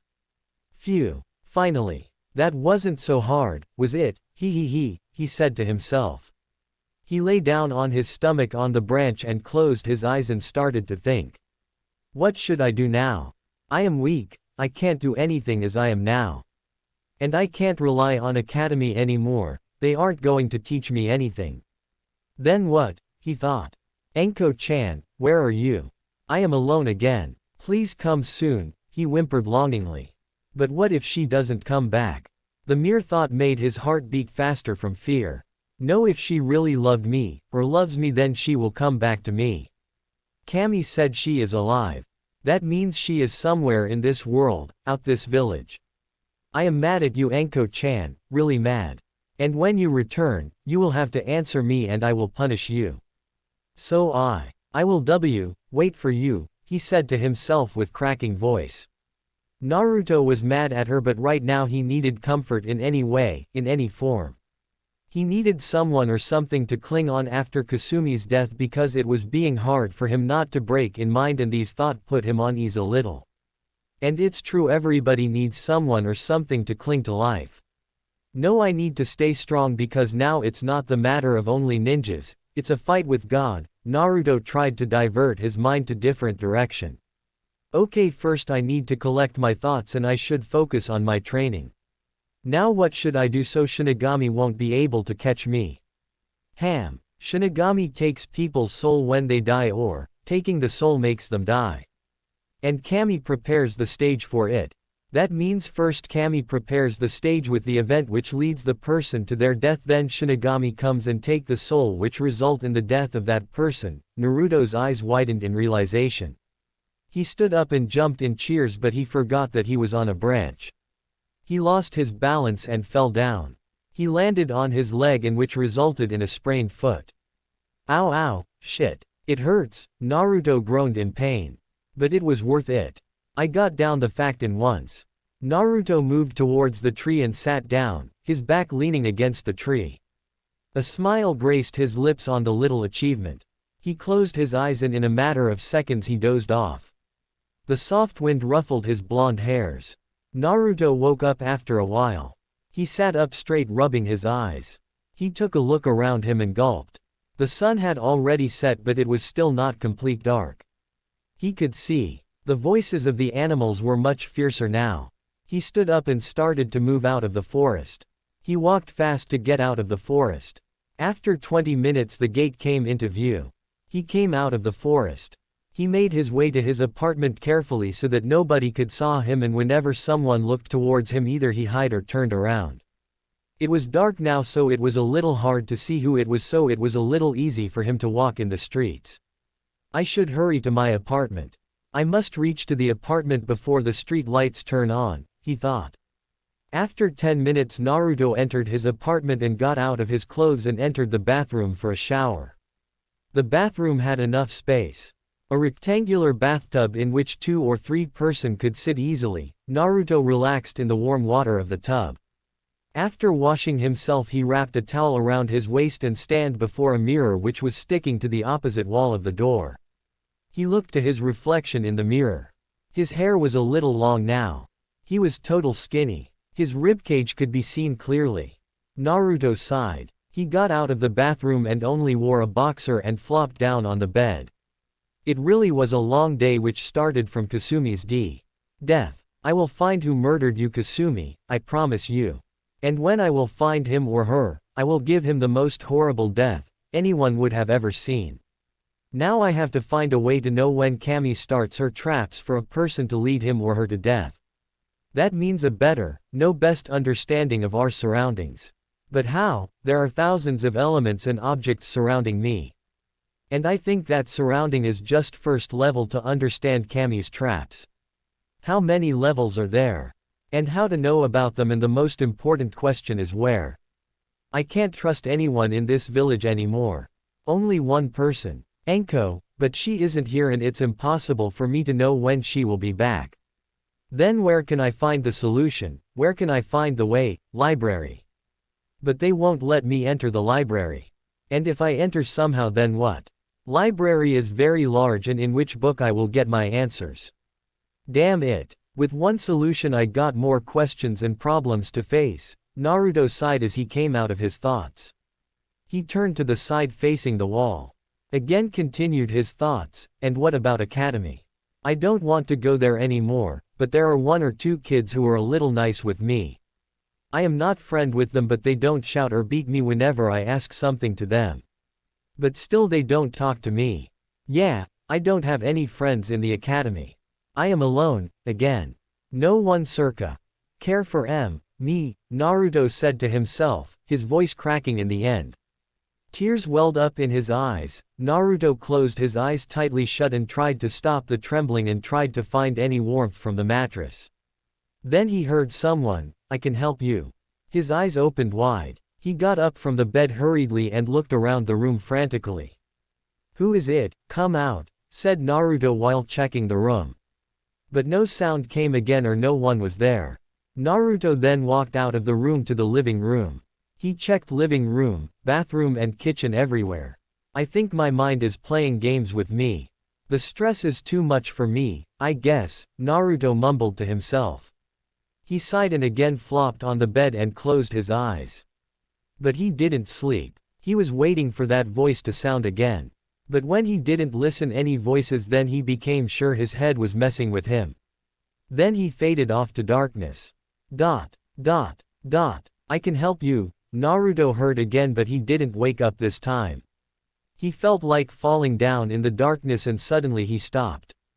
He looked around him and found himself in a long worn-down tunnel. Water was leaking from the pipes all over the tunnel. And the tunnel also has a little water in it, but Naruto noticed that he was standing on the water. Where the hell am I? He wondered.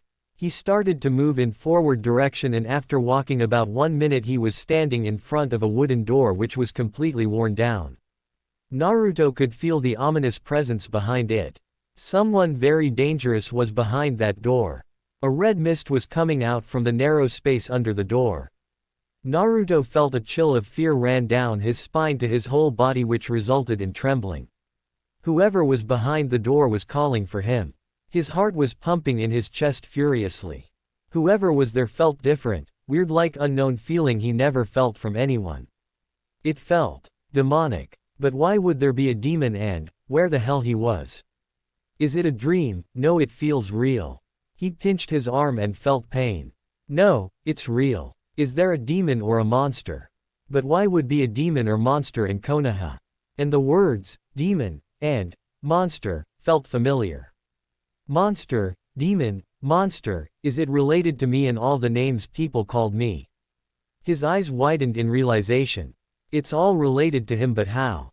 He won't get answers until he don't go in.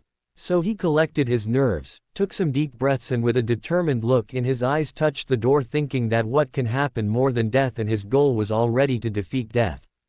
So he touched the wooden door. But as he touched the door it crumbled in ashes then nothingness and a blast of red vile chakra shot from the opening towards him and engulfed him completely. He shielded himself by crossing his arms in front of him. But Naruto noticed that it didn't harm him in any way. It just felt hot, very hot. Naruto then moved forward and as he entered what he saw there left him stunned. It was a massive hall. There was nothing in the hall except a large door of large iron bars. The whole room was filled from killing intent and red chakra vapors. Naruto was afraid now. His heart was racing miles per second speed. He was sweating bullets. He felt weak in the knees and his knees started to buckle and fell down on his knees. The pressure was killing him. He clutched his chest tightly. And bent forward and touched the ground with his head. His breath heavy and tears started to flow down his eyes. And suddenly everything vile and killing intent and pressure just vanished. The vile red chakra cleared. He was able to look clearly now. All the ominous and vile feeling was coming from one side, behind the bars.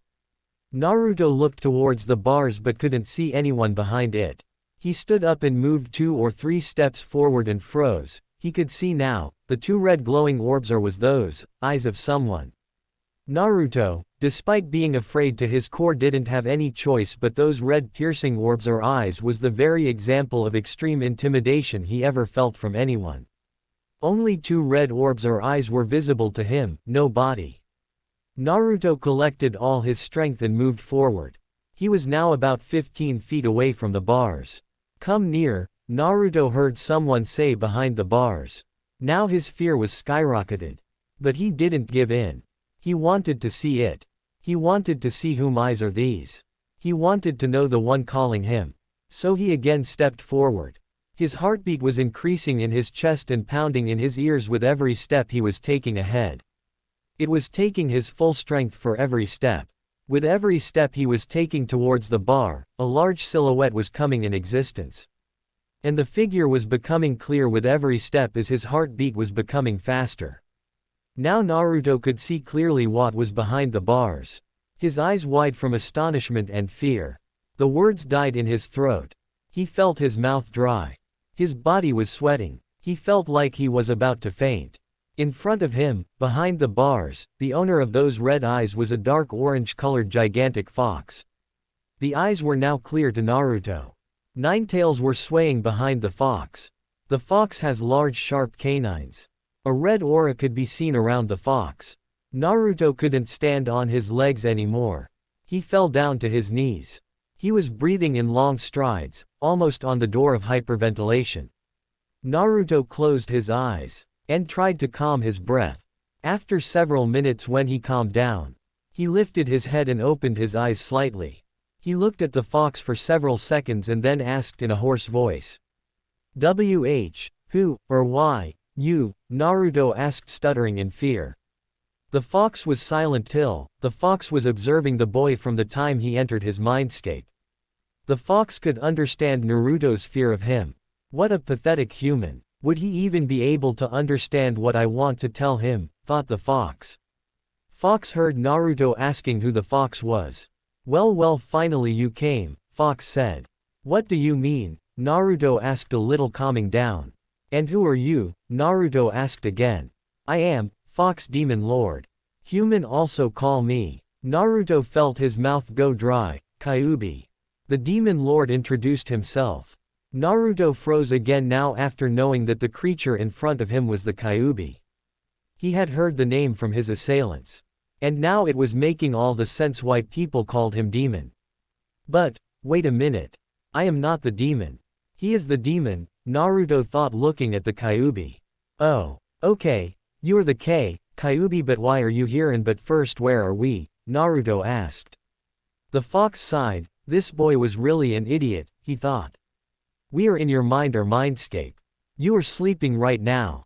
This place is inside your mind, Fox said. Now Naruto remembered that he was sleeping and someone called him just before he went to bed.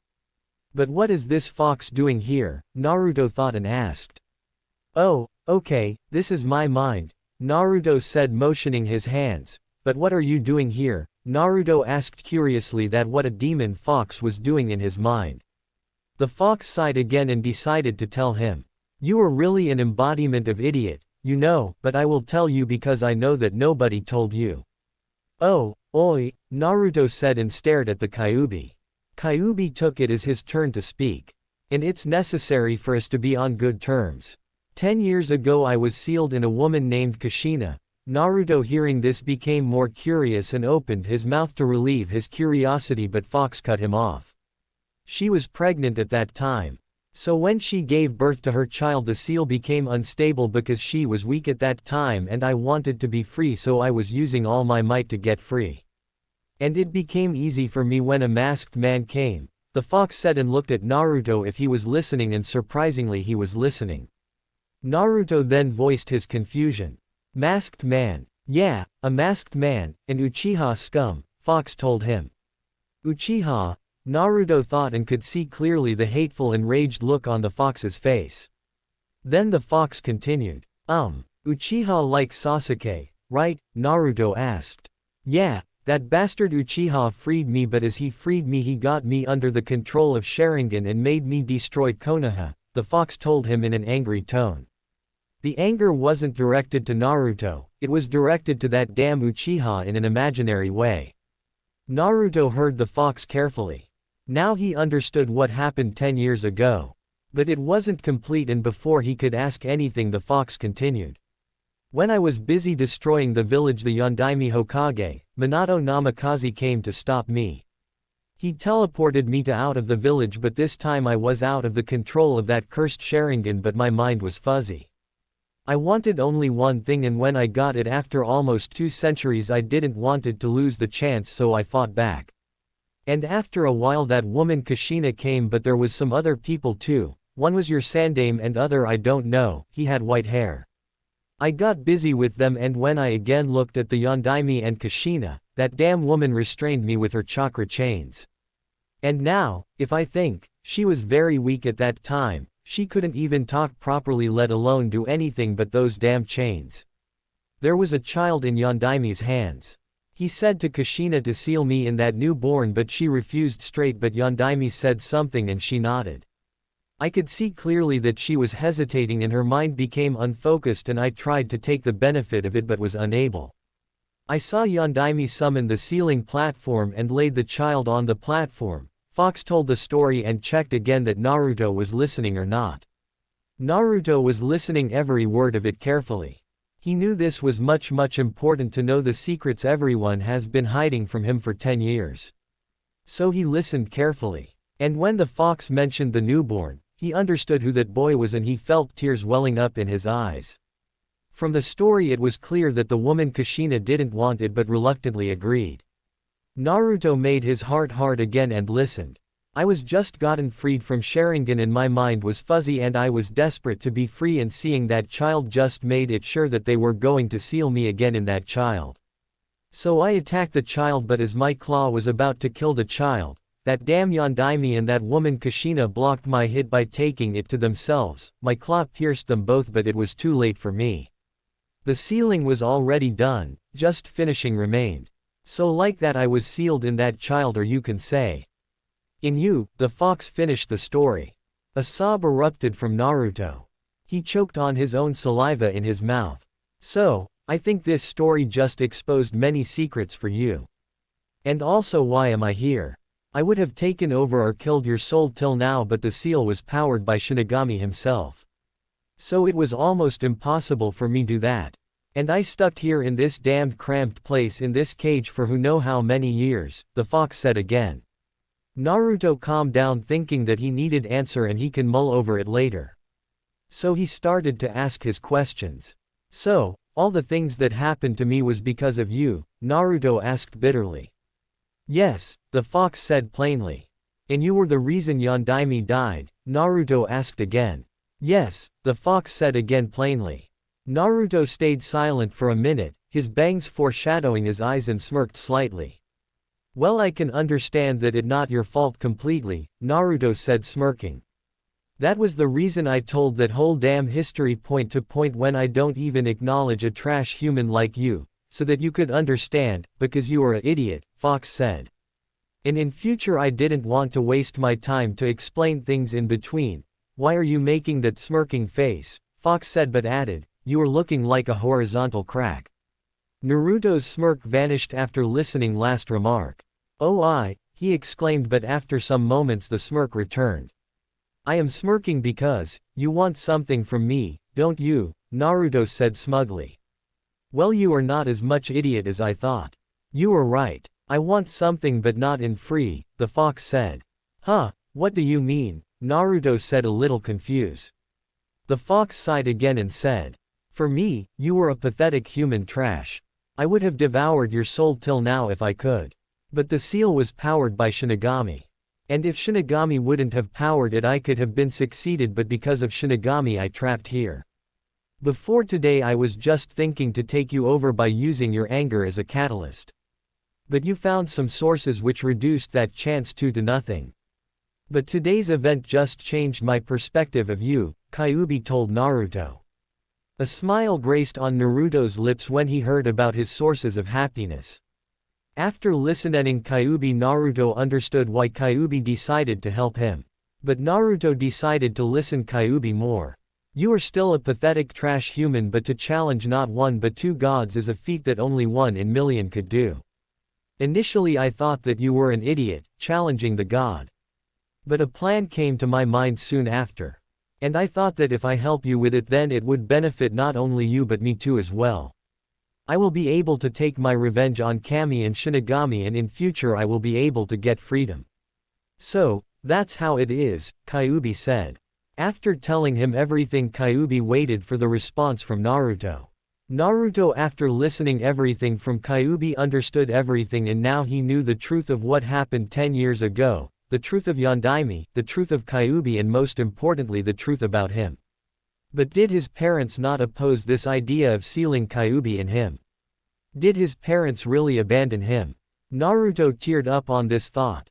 And it all happened because of that masked man. But who the hell he was? Naruto decided to ask Kyuubi. Kyuubi, who is that masked person, and did you see my page? Parents, Naruto asked with a cracking voice. Kyuubi watched Naruto face staining with tears. He sighed. He didn't know who that masked man was. Well, I don't know who that masked man was. But he was an Uchiha.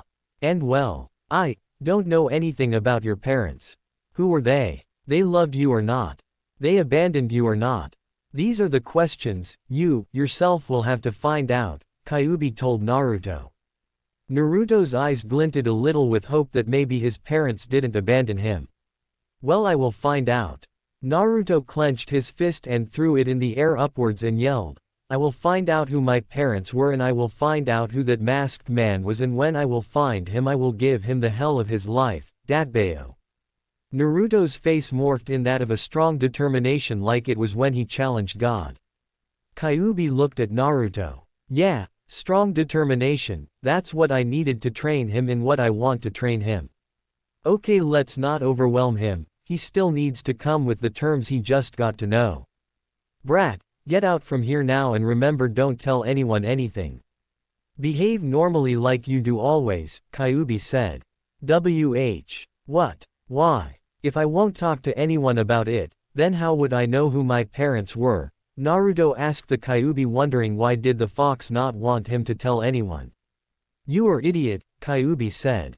Oh, Naruto yelled. What? You are idiot. Tell me how many times you have asked Hokage about your parents, but every time he shushed you away. Why? Because he don't want you to know about your parents. And did he ever told you why the villagers hate you? No. He always made excuses to not tell you about me.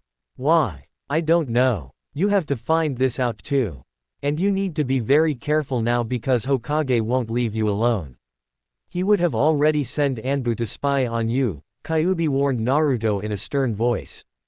Naruto, when heard the reason why not to talk to anyone, he understood. The Hokage was hiding something from him. He always hid things from him. Yeah, Kyuubi is right, I need to be much more careful. I understand Kyuubi, but you said something about help me against the god, Naruto asked. Not now, first you need to come with the terms about what I just told you. Then rest, and I think it's almost dawn. Go and spend your day as any other day.